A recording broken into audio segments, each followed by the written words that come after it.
നമുക്ക് പ്രാർത്ഥിക്കാം. അമ്മേ പരിശുദ്ധമ്മേ, അമ്മേ പരിശുദ്ധമ്മേ, ദൈവമാതാവേ, കൃപാസനത്തിലൂടെ ഞങ്ങൾക്കും ഞങ്ങളുടെ ദേശത്തിനും അമ്മ മധ്യസ്ഥം തേടി തന്ന എല്ലാ അനുഗ്രഹങ്ങൾക്കും കൃപകൾക്കും ഞങ്ങളിപ്പോൾ ഹൃദയം നിറഞ്ഞ നന്ദി പറയുന്നു. അമ്മേ പരിശുദ്ധമ്മേ, ദൈവമാതാവേ, 2004 ഡിസംബർ 7 ഉച്ചകഴിഞ്ഞ് 2:30 കൃപാസനത്തിൽ സംഭവിച്ച അമ്മയുടെ പ്രത്യക്ഷപ്പെടലിനെ കുറിച്ച് തിരുസഭയ്ക്ക് സമർപ്പിച്ചിരിക്കുന്ന പഠനരേഖകളുടെ സഭാത്മകമായ പഠനം ആരംഭിക്കുവാൻ ഞങ്ങൾ പ്രാർത്ഥിക്കുന്നു. അമ്മേ പരിശുദ്ധമ്മേ, ഭൂസ്വർലോകങ്ങളുടെ രാജ്ഞിയായ അങ്ങേയ്ക്ക് ഭൗമസംരക്ഷണത്തിനായി പ്രപഞ്ചപ്രകൃതിയെ തന്നെ തിരുസഭ പ്രതിഷ്ഠിക്കുവാൻ ഈ പ്രത്യക്ഷീകരണം വഴി ഇടയാക്കണമേ. പരിശുദ്ധമ്മേ, ജപമാല മാതാവേ, സകല കൃപാസനം പ്രാർത്ഥനകളോടും ചേർത്ത് ഞങ്ങളിപ്പോൾ പ്രാർത്ഥിക്കുന്ന ഈ കുടുംബത്തിന്റെ പ്രത്യേക നിയോഗം. ഇന്നത്തെ നിയോഗം പറ മക്കളെ.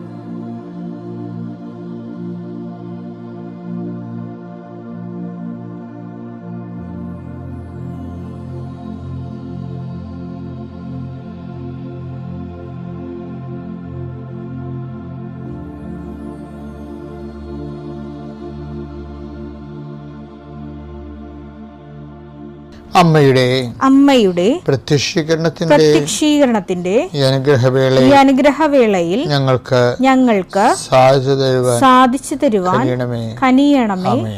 ആമേൻ. വിശ്വാസ പ്രമാണം. സർവശക്തനായ പിതാവും ആകാശത്തിന്റെയും ഭൂമിയുടെയും സൃഷ്ടാവുമായ ദൈവത്തിൽ ഞാൻ വിശ്വസിക്കുന്നു.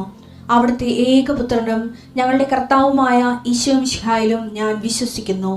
ഈ പുത്രൻ പരിശുദ്ധാത്മാവിനാൽ ഗർഭസ്ഥനായി കന്യകാമറിയത്തിൽ നിന്ന് പിറന്ന് പൊന്തിയോസ് പീലാത്തോസിന്റെ കാലത്ത് പീഡകൾ സഹിച്ച് കുരിശിൽ തറയ്ക്കപ്പെട്ട് മരിച്ച് അടക്കപ്പെട്ട് പാതാളങ്ങളിൽ ഇറങ്ങി മരിച്ചവരുടെ ഇടയിൽ നിന്ന് 3-ാം നാൾ ഉയർത്ത് സ്വർഗത്തിലേക്ക് എഴുന്നള്ളി സർവശക്തിയുള്ള പിതാവായ ദൈവത്തിന്റെ വലതുഭാഗത്തിരിക്കുന്നു. അവിടെ നിന്ന് ജീവിക്കുന്നവരെയും മരിച്ചവരെയും വിധിക്കുവാൻ വരുമെന്നും ഞാൻ വിശ്വസിക്കുന്നു. പരിശുദ്ധാത്മാവിലും ഞാൻ വിശ്വസിക്കുന്നു. വിശുദ്ധ കത്തോലിക്കാ സഭയിലും പുണ്യവാന്മാരുടെ ഐക്യത്തിലും പാപങ്ങളുടെ മോചനത്തിലും ശരീരത്തിന്റെ ഉയർപ്പിലും നിത്യമായ ജീവിതത്തിലും ഞാൻ വിശ്വസിക്കുന്നു. ആമേൻ. സ്വർഗ്ഗസ്ഥനായ ഞങ്ങളുടെ പിതാവേ, അങ്ങയുടെ നാമം പൂജിതമാകണമേ. അങ്ങയുടെ രാജ്യം വരണമേ. അങ്ങയുടെ തിരുമനസ് സ്വർഗത്തിലെ പോലെ ഭൂമിയിലും ആകണമേ. അന്നു വേണ്ടുന്ന ആഹാരം ഇന്ന് ഞങ്ങൾക്ക് തരണമേ. ഞങ്ങളോട് തെറ്റ് ചെയ്യുന്നവരോട് ഞങ്ങൾ ക്ഷമിക്കുന്നത് പോലെ ഞങ്ങളുടെ തെറ്റുകൾ ഞങ്ങളോടും ക്ഷമിക്കണമേ. ഞങ്ങളെ പ്രലോഭനത്തിൽ ഉൾപ്പെടുത്തരുതേ, തിന്മയിൽ ഞങ്ങൾ രക്ഷിക്കണമേ. ആമേൻ. നന്മ നിറഞ്ഞ മറിയമേ, സ്വസ്തി. കർത്താവ് അങ്ങയുടെ കൂടെ സ്ത്രീകളിൽ അങ്ങ് അനുഗ്രഹിക്കപ്പെട്ടവളാകുന്നു. അങ്ങയുടെ ഉദരത്തിൻ ഫലമായി ഈശോ അനുഗ്രഹിക്കപ്പെട്ടവനാകുന്നു. പരിശുദ്ധ മറിയമേ, തമ്പുരാന്റെ അമ്മേ, പാപികളായ ഞങ്ങൾക്ക് വേണ്ടി ഇപ്പോഴും ഞങ്ങളുടെ മരണസമയത്തും തമ്പുരാനോട് അപേക്ഷിക്കണമേ. ആമേൻ. കർത്താവേ, നിന്റെ ഉന്നതമായ നാമത്തിന് സ്വസ്ഥം ചെയ്യുന്നു. കർത്താവേ, നിന്റെ വിശുദ്ധ പൗരോഹിത്യത്തെ മഹത്വപ്പെടുത്തണമേ. കർത്താവേ, സഭയിലുള്ള സാന്നിധ്യം പ്രകടമാക്കണമേ. 39 വർഷം ഞാൻ അർപ്പിച്ച കുർബാനയുടെ യോഗ്യതയാൽ ഇന്ന് സഞ്ചരിക്കുന്ന എല്ലാവരെയും, ഇന്ന് ഈശോയെ ഭാരത്തൂക്കമുള്ള ഓരോ വിഷയങ്ങൾക്ക് വേണ്ടി വേദനിച്ച് നടക്കുന്നവരെ അങ്ങ് സന്ധിക്കണം. കർത്താവേ, വളർത്തുമൃഗങ്ങളും പക്ഷിമൃഗാദികളൊക്കെ ആയിട്ട് ജീവിക്കുന്നവരുണ്ട് ഈശോയെ. ചെറിയ വരുമാനക്കാർ, അവരനുഭവിക്കുന്ന സങ്കടങ്ങളെ അവർ ഏറ്റെടുക്കണമെന്ന് പ്രാർത്ഥിക്കുന്നു. കർത്താവേ, അങ്ങയുടെ മറുപടി ഉണ്ട് ഈശോയെ. അങ്ങ് വിചാരിച്ചാൽ മതി, ഒരു നിമിഷം വിചാരിച്ചാൽ മതി, അങ്ങയുടെ മക്കൾ രക്ഷപ്പെടും എല്ലാവരും പറയണത് ഈ ഒരു ദുരന്തത്തിൽ നിന്ന് ഞാൻ രക്ഷപ്പെട്ട ഞാൻ ദൈവത്തെ മറക്കാതെ ജീവിച്ചോളാമെന്ന് പറയുന്നവരുണ്ട്. ഈശോയെ അത് കേൾക്കണമേ എന്ന് പ്രാർത്ഥിക്കുന്നു. ഞങ്ങളുടെ കഴിവ് കൊണ്ടല്ല, അങ്ങയുടെ കൃപ കൊണ്ടാണ് കർത്താവേ. അങ്ങേക്ക് ആ കൃപയിൽ അവലംബം വെച്ചുകൊണ്ട് അങ്ങയുടെ മക്കൾക്ക് വേണ്ടി പ്രാർത്ഥിക്കുന്നു. ഏതെങ്കിലും വിധത്തിൽ ആ മക്കളെ രക്ഷപ്പെടാനുള്ള യാതൊരു മാർഗമോ അതിനുള്ള പോംവഴി ഇല്ലെങ്കിൽ കർത്താവ് ഈ പ്രാർത്ഥനയുടെ ശക്തിയാൽ കർത്താവെ അങ്ങയുടെ മക്കൾ വീണ്ടെടുക്കപ്പെടുകയും അതുപോലെ തന്നെ അവർക്ക് പുതിയ ഉണർവും പുതിയ ഊർജ്ജസ്വലതയും നൽകി അവർക്ക് മൊഴിമുട്ടി ഗതിമുട്ടി നിൽക്കുന്നവരാണെങ്കിൽ അവർക്ക് പുതിയ വെളിച്ചമായി പ്രാർത്ഥന ദൈവനാമത്തിൽ ഞാൻ നിങ്ങളെ ആശീർവദിക്കുന്നു. കൃപാസ്ഥാനത്താറെ ജീവനോടെ പ്രത്യക്ഷപ്പെട്ട പരിശുദ്ധ അമ്മ നിങ്ങളുടെ കുഞ്ഞുങ്ങളെ സന്ധിക്കട്ടെ, നിങ്ങളുടെ ജീവിത പങ്കാളെ സന്ധിക്കട്ടെ, നിങ്ങളുടെ രോഗികളെ സുഖപ്പെടുത്തട്ടെ. നിങ്ങൾ പോകുന്ന വഴികളിൽ ഞാൻ നിനക്ക് മുമ്പേ എൻ്റെ ദൂതനയക്കുന്നതാണ് ചെയ്ത കർത്താവിൻ്റെ ദൂത് നിനക്ക് മുമ്പ് പോവുകയും നിൻ്റെ ജീവിതത്തിൻ്റെ ലക്ഷ്യങ്ങളെ ക്രമീകരിക്കുകയും ചെയ്യട്ടെ. ഇന്നും നിന്നെ ഈശോ അനുഗ്രഹിക്കട്ടെ. നിത്യം പിതാപുത്രനും പരിശുദ്ധാത്മാവും സർവ്വീശ്വരനെ നയിക്കുവാമേ. എൻ്റെ പ്രിയപ്പെട്ടവരെ, സുവിശേഷം നമുക്ക് നൽകുന്ന ഒരു നിരീക്ഷണമുണ്ട്. കാര്യം നമുക്ക് ചുറ്റും ഇപ്പോൾ ഒത്തിരി കാര്യങ്ങൾ നടക്കുന്നുണ്ട്. ചിലർ ഇപ്പോൾ ഓണത്തിന് തന്നെ എന്തുമാത്രം ലഹരി പദാർത്ഥങ്ങൾ ചിലവായിപ്പോവുകയും അതുപോലെ തന്നെ നാടോടുമ്പോൾ നടുവേ ഓടണമെന്ന് പറഞ്ഞുകൊണ്ട് സ്ത്രീകളുമൊക്കെ മദ്യപിക്കാൻ തുടങ്ങി ചിലയിടത്തൊക്കെ. ഒക്കെ കാരണം കുഞ്ഞുങ്ങളും കാണുന്നുണ്ട്. നാളെ മധ്യ കേരളം എന്ന് പറയുന്നത് മധ്യ കേരളമൊക്കെ ചെയ്യുക. അപ്പോൾ എന്താ സംഭവം എന്ന് വെച്ച് കഴിഞ്ഞാൽ ഒരിക്കൽ കൃപ നഷ്ടപ്പെട്ടു പോയി കഴിഞ്ഞാൽ അവരെ തിരിച്ചു കൊണ്ടുവരാൻ വലിയ പാടായിരിക്കും. ഇവരെ 6-ാം അധ്യായം 4-ാം വാക്യം വായിച്ചേ. ഒരിക്കൽ പ്രകാശം ലഭിക്കുകയും സ്വർഗീയ സമ്മാനം ആസ്വദിച്ചറിയുകയും പരിശുദ്ധാത്മാവിൽ പങ്കുകാരാവുകയും ദൈവവചനത്തിന്റെ നന്മയും വരാനിരിക്കുന്ന യുഗത്തിന്റെ ശക്തിയും രുചിച്ചറിയുകയും ചെയ്തവർ വീണു പോവുകയാണെങ്കിൽ അവരെ അനുതാപത്തിലേക്ക് പുനരാനയിക്കുക അസാധ്യമാണ്. കാലാകാലങ്ങളായിട്ട് അവർ സഭാവിരുദ്ധരായിട്ട് ജീവിച്ചിരിക്കുന്നവരും അതാണ് കുളിച്ച പന്നി ചെളി കിടന്നുരുളെന്ന് പറഞ്ഞത്. 2:22 എടുത്തേ. നായ് ഛർദിച്ചത് തന്നെ വീണ്ടും ഭക്ഷിക്കുന്നു. കുളിച്ച പന്നി ചെളിക്കുണ്ടിൽ വീണ്ടും ഉരുളുന്നു എന്ന പഴമൊഴി അവരെ സംബന്ധിച്ച് ശരിയാണ്. അപ്പൊ ഒരു വീട്ടില് പുതാശ ഇല്ലാതെ ജീവിക്കുന്നവരുണ്ടാകാം. അപ്പോൾ അത് പിന്നീട് വരുന്ന ആ ചേട്ടത്തി അനിയത്തിയും ഒക്കെ ആ രീതിയിലായി പോകും. കുളിച്ച പന്നി ചെളി കിടന്ന് വീണ്ടും ഉരുളുന്നെന്ന് പറഞ്ഞില്ലേ. അപ്പോൾ അത് കേമത്വമല്ല ശരിക്കും പറഞ്ഞാൽ, അതിൻ്റെ കൃപ നഷ്ടപ്പെട്ടു പോയതാ. അപ്പം നിങ്ങൾ അതാണ് വചനം പറയണത്. അതിൻ്റെ അകത്ത് ചില ആൾക്കാർ നിൽക്കുന്നു എന്ന് കരുതുന്നവൻ എന്ത് ചെയ്യണം? ഇത് കണ്ട് വീണ് പോകരുതെന്ന്. 1 കൊരിന്ത്യർ 10:12. ആകയാൽ നിൽക്കുന്നു എന്ന് വിചാരിക്കുന്നവൻ വീഴാതെ സൂക്ഷിച്ചു കൊള്ളട്ടെ. അപ്പം വീഴാനുള്ള സാധ്യതയൊക്കെ ഉള്ളതാണ്. കാര്യം നമ്മൾ തെന്നുന്ന സ്ഥലത്തല്ലേ നിൽക്കണത്. സമൂഹം മൊത്തം നോക്കുമ്പോൾ തെന്നുന്ന സ്ഥലത്താണ് നിൽക്കണത്. ഇപ്പൊ സങ്കീർത്തനം 73:18 എടുത്തേ. അങ്ങ് അവരെ തെന്നുന്ന സ്ഥലത്ത് നിർത്തിയിരിക്കുന്നു. അവർ നാശത്തിലേക്ക് വഴുതി വീഴുവാൻ അങ്ങ് ഇടയാക്കിയിരിക്കുന്നു. ഇപ്പൊ വീണത് നിങ്ങൾ ഓർക്കണത് അവരുടെ കേമത്തം കൊണ്ട് വീണതല്ല, ദൈവം തള്ളിയിട്ടതാണെന്ന്. പിടിയിടിയാ. ഓരോ അണ്ണന്മാർ വീണുന്നില്ലേ? വീടിന് മോന്തയും മുന്നിയൊക്കെ പോണില്ലേ? ഇല്ലേ? പല അബോർഷൻസും പല പ്രീമാരിറ്റൽ സെക്സും പല കലാപരിപാടിയായിട്ട് മുന്നോട്ട് പോകുമ്പോൾ ഇത് കേമത്വമാണെന്ന് വിചാരിക്കണം. കേമത്വമല്ല. ഇങ്ങനെയുള്ള അവതാരങ്ങളെയും കൊണ്ട് മുന്നോട്ട് പോകാൻ പറ്റാത്ത കൊണ്ട് ദൈവം തന്നെ തള്ളിയിട്ടിരിക്കുന്നതാണെന്ന്. എന്താ കാര്യം? പല ആൾക്കാരും തിന്മകൾ ചെയ്യുമ്പോൾ ഇവർക്ക് പിടിച്ചിരിക്കാൻ പറ്റണില്ല. അതുകൊണ്ടാണ് തെന്നുന്ന സ്ഥലത്ത് നിർത്തിയിരിക്കണമെന്നാണ് നമ്മളെ. അപ്പോൾ ദൈവം ഇങ്ങനെ ചില ആൾക്കാരെ തള്ളിക്കളയുന്ന കാര്യം ഉറപ്പായത് കൊണ്ടാണ് ദാവീദ് പ്രാർത്ഥിക്കണത്. എന്താണ്?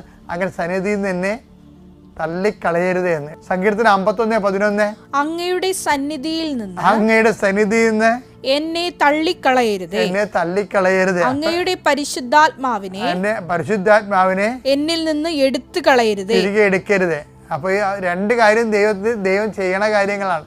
ഒന്ന്, പുകഞ്ഞ കൊള്ളി പുറത്ത് തള്ളിയവണ്ണം തള്ളിക്കളയും. രണ്ടാമത്തെ എന്താണ്? കൊടുത്ത ആത്മാവിനെ തിരിച്ചെടുക്കും. കടുത്താണ് അവർക്കത് കിട്ടിയിട്ട് കാര്യമില്ലാത്ത കൊണ്ടാണ്, കിട്ടിയ കാര്യമില്ലാത്ത. ഇത് രണ്ടും ദാവീദിന് അറിയാവുന്ന കൊണ്ടാണ് ദാവീദ് കണ്ണീരോടെ പറയുന്നത്, കടുത്ത് എന്നെ അബദ്ധം പറ്റിപ്പോയി, എന്നെ തള്ളിക്കളയരുതെന്ന്. ഇതൊന്നും കേമത്വമല്ല, അബദ്ധമാണെന്ന്. കേമത്വമല്ല, അബദ്ധമാണെന്നാണ് പറയണത്. ഉറിയാനെ കൊന്നത് കേമത്വമല്ല, അത് അബദ്ധമായിപ്പോയി. ബർശിബയെ പ്രാപിച്ച കേമത്വമല്ല, അത് അബദ്ധമായിപ്പോയി എന്ന് കണ്ണീരോടെ പറഞ്ഞിട്ട് പറയും, എന്നെ തള്ളിക്കളയരുത് എന്ന് പറയും. അതാണ് അനുതാപം എന്ന് പറയണത്. അനുതാപം ഉണ്ടെങ്കിൽ അത് വീണ്ടും ആവർത്തിക്കപ്പെടുന്നില്ലെന്ന് ദൈവത്തിന് തോന്നിയാൽ തീർച്ചയായിട്ടും നിനക്ക് റീ എൻട്രി കിട്ടും. അല്ലെങ്കിൽ നീ നിൻ്റെ കുടുംബത്തിൻ്റെ കാര്യം നീയും കുടുംബവും രക്ഷ പ്രാപിക്കുമെന്ന് പറഞ്ഞ പോലെ തന്നെയാണല്ലോ. അപ്പോൾ എന്താണ് പറഞ്ഞത്? കർത്താവ് യേശുക്രിസ്തുവിൽ വിശ്വസിക്കുക, നീ നിൻ്റെ കുടുംബവും രക്ഷ പ്രാപിക്കും. ഇപ്പം കുടുംബം ചേർത്താ പറയണതേ. ഇപ്പം ശാപം കിട്ടുമ്പോഴും അങ്ങനെ തന്നെയല്ല വരണത്. കുടുംബം രക്ഷ പ്രാപിക്കുമെങ്കിൽ തന്നെയും ശാപവും അതുപോലെ വരുമല്ല. ഒരുത്തൻ കയറി എന്തെങ്കിലും ദൈവത്തിന് ഇറക്കാത്ത കാര്യം കാണിച്ച് പണത്തിൻ്റെ പേരിലോ അവൻ ജോലിക്കാരനായതുകൊണ്ട് ശമ്പളക്കാരനായതുകൊണ്ടും വീട്ടിൽ ചിലവ് നടത്തുന്ന കാരണം അമ്മ അതിനെ സപ്പോർട്ട് ചെയ്യും, അവൻ കാണുന്ന തിന്മയെ അപ്പനെ സപ്പോർട്ട് ചെയ്യും. അങ്ങനെ വരുമ്പോൾ എന്ത് ചെയ്യും? പലയിടത്തും തിന്മകൾ സംഭവിക്കണം. അങ്ങനെയല്ലേ? ഒരുത്തരം കയറി അവിടുത്തെ വേലക്കാരന് വരുമാനമുള്ള ആൾക്കാരെ മാറുമ്പോൾ അവൻ എന്ത് പോക്കൃത്തരം കാണിച്ച് കഴിയുമ്പോൾ അമ്മയ്ക്ക് സപ്പോർട്ട് ചെയ്യാതിരിക്കാൻ പറ്റത്തില്ല, അല്ലെങ്കിൽ അവന് ചിലവ് കൊടുക്കത്തില്ല വീട്ടിലെ. അപ്പോൾ അമ്മ സപ്പോർട്ട് ചെയ്യുമ്പോൾ ഇളയത്തെങ്ങളും അതിൻ്റെ കൂടെ വഴിത്തിൽ അവരെ സപ്പോർട്ട് ചെയ്ത് നിൽക്കും. അങ്ങനെ അധർമ്മത്തിൻ്റെ കൂടായിട്ടുള്ള എത്ര കുടുംബങ്ങളുണ്ടെന്നറിയാവും. അങ്ങനെ കുടുംബങ്ങളുടെ എണ്ണം കൂടുന്ന സമയത്താണ് ആ ഇടവകയിൽ തന്നെ ഈ അന്തഛിദ്രം ഉണ്ടാകണം. ശരിക്കും പറഞ്ഞാൽ അതുപോലെ അങ്ങനെ കുറേ ഇടവകയുണ്ട്. ഇടവകയിൽ ചില അതായത് ഇങ്ങനെ കാലാകാലം കണ്ട അധർമ്മം മാത്രം പെരുകി രോഗാതുരമായിട്ടുള്ള ഗുണം. അതുകൊണ്ടാണ് നമ്മൾ ഈ ഇത്തരം കുടുംബങ്ങളുടെ എണ്ണം പൊതുസമൂഹത്തിനെ ബാധിക്കുന്നത് കൊണ്ടാണ് നമ്മൾ നിത്യാരാധനയൊക്കെ വെക്കണത്. ആൾക്കാർ പരിഹാര ആരാധനയൊക്കെ വെക്കത്തില്ലേ പള്ളികളിൽ? ഒരു ദിവസം മുഴുവനും ഇതുപോലെ ഇത് അഡ്രസ്സ് ചെയ്യാൻ വേണ്ടിയാണ്. നമ്മൾ ആ ഉണർവോടെ അഡ്രസ്സ് ചെയ്യുന്നില്ല എന്നുണ്ടെങ്കിൽ കുറച്ച് കഴിയുമ്പോൾ എല്ലാവരും ഈ പനി ബാധിക്കും. അപ്പോൾ നിസ്സാരമല്ല അത് ശരിക്കും പറഞ്ഞാൽ. ഇപ്പോൾ വർഷങ്ങളായിട്ട് പള്ളികളിൽ വ്യഭിചാരത്തെക്കുറിച്ചോ ഗർഭചിതത്തെക്കുറിച്ചോ നിത്യതയെക്കുറിച്ചോ അച്ഛന്മാർ സംസാരിക്കണില്ല, പാസ്റ്റർമാർ സംസാരിക്കണില്ല എന്ന് പറഞ്ഞ് കഴിഞ്ഞ ദിവസങ്ങളിൽ ഒരു വീഡിയോ ഉണ്ടായിരുന്നു. അത് അപ്പോൾ എന്താ സംസാരിച്ചു കഴിഞ്ഞാൽ ഇതിനെയൊക്കെ സംസാരിച്ചാൽ ജനങ്ങളെ എങ്ങനെ പോകുന്നു അതിൻ്റെ കൂടെ അങ്ങോട്ട് പോയിട്ട് അവരെ തിന്മയുടെ ഒത്തുതീർപ്പെടുകയും അപ്പോഴെന്ത് ചെയ്യും? അപ്പോൾ സമൂഹം മുഴുവനായിട്ടും നശിക്കും. അങ്ങനെയുള്ള ഒരു സഭയെ ദൈവത്തിന് ആവശ്യമില്ലാത്തത് കൊണ്ടാണ് പലപ്പോഴും പള്ളികളൊക്കെ വിൽക്കട്ടെന്ന് ദൈവം കരുതണത്. യൂറോപ്പിലൊക്കെ പല പള്ളികളിലും വിറ്റെന്നൊക്കെ പറയുന്നത് അതാണ് സംഭവം. അതുകൊണ്ടായിട്ട് വലിയ പ്രത്യേകിച്ച് കാര്യമൊന്നും ഇല്ലാതെ കൊണ്ടാണ്. കാര്യം അവരുടെ ആ രാജ്യവും ആ ഉണ്ടാക്കുന്ന നിയമങ്ങളും ആ സപ്പോർട്ട് ചെയ്യുന്ന സഭയും ഒക്കെ എല്ലാം ആ രീതി കോംപ്രമൈസ് ഒത്തുതീർപ്പിന് വിധേയമാണ്. അപ്പം എൻ്റെ വിഷയം എന്ന് പറയണത് ഇങ്ങനെ കുറേയുള്ള കാര്യങ്ങൾ ഇതിനൊന്നും ഒത്തുതീർപ്പില്ലാത്തതാണ്. അവസാനം ഏലിയായോട് ചോദിക്കണില്ലേ, നീ എന്ത് ചെയ്യണം? അപ്പോൾ എല്ലാവരും പോയി, ഞാൻ മാത്രമേ ഉള്ളെന്ന്. അപ്പോൾ ദൈവം അവൻ്റെ വായിൽ നിന്ന് കേൾക്കാൻ ആഗ്രഹിക്കുകയാണ്, നീ എന്ത് ചെയ്യണമെന്ന്. നിന്നെക്കുറിച്ചുള്ള തീഷ്ണതയാൻ ഞാൻ ചുരുക്കുകയാണ്. ഒരാളായാലും മതി, അതിനൊരാളായാലും മതി. നിൻ്റെ വീട്ടിൽ തീഷ്ണതയുള്ള നീ മാത്രമാണെങ്കിൽ നീ മാത്രം നിൽക്കണം. നിന്നിലൂടെ ആ കുടുംബത്തെ ദൈവം വീണ്ടെടുക്കും. അമ്മയ്ക്കും തിരുക്കുമാരനും കോടാനുകൂടി നന്ദി നേർന്നുകൊണ്ട് ഞാൻ എൻ്റെ കൃതജ്ഞത സമർപ്പിക്കാനായിട്ട് മാതാവ് പ്രത്യക്ഷപ്പെട്ട ഈ പരിശുദ്ധമായ അൾത്താരയിൽ വന്ന് നിൽക്കുകയാണ്. എൻ്റെ പേര് സൗമ്യ ജോൺ. ഇതെൻ്റെ മോള് ഇമയ ആൻഡ് ദീപേഷ്. ഞങ്ങൾ വരുന്നത് പാലക്കാട് ജില്ലയിലെ കരിമ്പ ലിറ്റിൽ ഫ്ലവർ ഇടവകയിൽ നിന്നാണ്. ഞാൻ 2023 മെയ് 24 ആദ്യമായിട്ട് ഉടമ്പടി എടുത്തത്. ഇത് ഈ അൾത്താരയിലെ എൻ്റെ രണ്ടാമത്തെ സാക്ഷ്യമാണ്. ഞാൻ സാക്ഷ്യപ്പെടുത്തുന്നത് പ്രധാനമായും എൻ്റെ മോൾക്ക് മാതാവ് നൽകിയൊരു രോഗസൗഖ്യത്തെക്കുറിച്ച് പറയാനാണ്. എൻ്റെ കുഞ്ഞിന് ഇടയ്ക്ക് വയറുവേദന വരാറുണ്ടായിരുന്നു. ജൂലൈ 26 അവൾക്ക് കഠിനമായൊരു വേദന വരികയും അന്ന് വേദനയും ഛർദിയും വന്ന് അവളെ ഹോസ്പിറ്റലിൽ അഡ്മിറ്റ് ചെയ്ത് ഡിസ്ചാർജ് ചെയ്യുന്ന ദിവസം വേദന കുറവാണെങ്കിൽ ഒരു പർട്ടിക്കുലർ പോയിന്റിൽ വേദനയുണ്ടെന്ന് പറഞ്ഞപ്പം ഡോക്ടർ ഒന്ന് സ്കാൻ ചെയ്യാനായിട്ട് പറഞ്ഞു. സ്കാൻ ചെയ്ത് കഴിഞ്ഞപ്പോൾ അതിൽ ഹെമാൻജിയോമ ലീഷൻസ് ഉണ്ടെന്ന് കണ്ടെത്തി. ഹെമാൻജിയോമ എന്ന് പറഞ്ഞു കഴിഞ്ഞാൽ ലിവറിലാണ് അവൾക്ക് ഹെമാൻജിയോമ ലീഷൻസ് കണ്ടെത്തിയത്. ലിവറിലെ രക്തക്കുഴലുകളിൽ ബ്ലഡ് സ്പോട്ടിംഗ് പോലെയാണ്. അതിൻ്റെ വലിപ്പം കൂടിക്കഴിഞ്ഞാൽ ട്രീറ്റ്മെൻറ്റ് ആവശ്യമാണെന്ന് പറഞ്ഞു. അന്ന് ഡോക്ടർ പറഞ്ഞു ഒരു CT സ്കാൻ എടുക്കാൻ. പ്ലെയിൻ CT സ്കാൻ ആണെങ്കിൽ കുഴപ്പമൊന്നുമില്ല, പക്ഷേ മെഡിസിൻ ഇഞ്ചെക്റ്റ് ചെയ്തിട്ടാണെങ്കിൽ ബുദ്ധിമുട്ടുണ്ടാവും എന്ന് ഞങ്ങൾ കേട്ടു. ഞങ്ങൾ മാതാവിനോട് ശക്തമായി പ്രാർത്ഥിച്ചു, ഇഞ്ചക്ഷൻ എടുത്ത് അവൾക്കൊരു CT സ്കാൻ ചെയ്യാനായിട്ടൊരു അവസരം കൊടുക്കല്ലേ മാതാവേ എന്ന്. അന്ന് കുറച്ച് കഴിഞ്ഞപ്പോൾ മോളുടെ ഡോക്ടർ വിളിച്ചിട്ട് പറഞ്ഞു, മോൾക്ക് ഹെമാൻജിയോമയോടൊപ്പം ഒരു യൂറിത്രയിലൊരു സ്വെല്ലിങ്ങും കൂടെയുണ്ട്, ചിലപ്പം തൽക്കാലം വന്ന് ഇൻഫെക്ഷൻ്റെ പാർട്ടായിരിക്കും, നമുക്കൊന്ന് വെയിറ്റ് ചെയ്യാമെന്ന് പറഞ്ഞു. ഞങ്ങൾ അതനുസരിച്ച് വെയിറ്റ് ചെയ്തു. അച്ഛൻ്റെ ഡെയിലി ബ്രെഡ് സർവീസ് ഞങ്ങൾ കൂടുമായിരുന്നു. രാത്രിയാണ് ഞങ്ങളെല്ലാവരും ഒന്നിച്ചുള്ളത്. ആ സമയത്ത് ഞങ്ങൾ ഡെയിലി ബ്രെഡ് സർവീസ് കൂടി നന്നായി പ്രാർത്ഥിച്ചു. 1 മാസത്തോളം ഞങ്ങൾ വെയിറ്റ് ചെയ്തു. ഓരോ ദിവസവും അച്ഛൻ പറയുന്ന പോലെ ഞങ്ങളുടെ സ്കാൻ റിപ്പോർട്ട് പൊക്കിപ്പിടിച്ച് പ്രാർത്ഥിക്കും, കുഞ്ഞിൻ്റെ വയറിൽ കുരിശു വരച്ച് പ്രാർത്ഥിക്കും.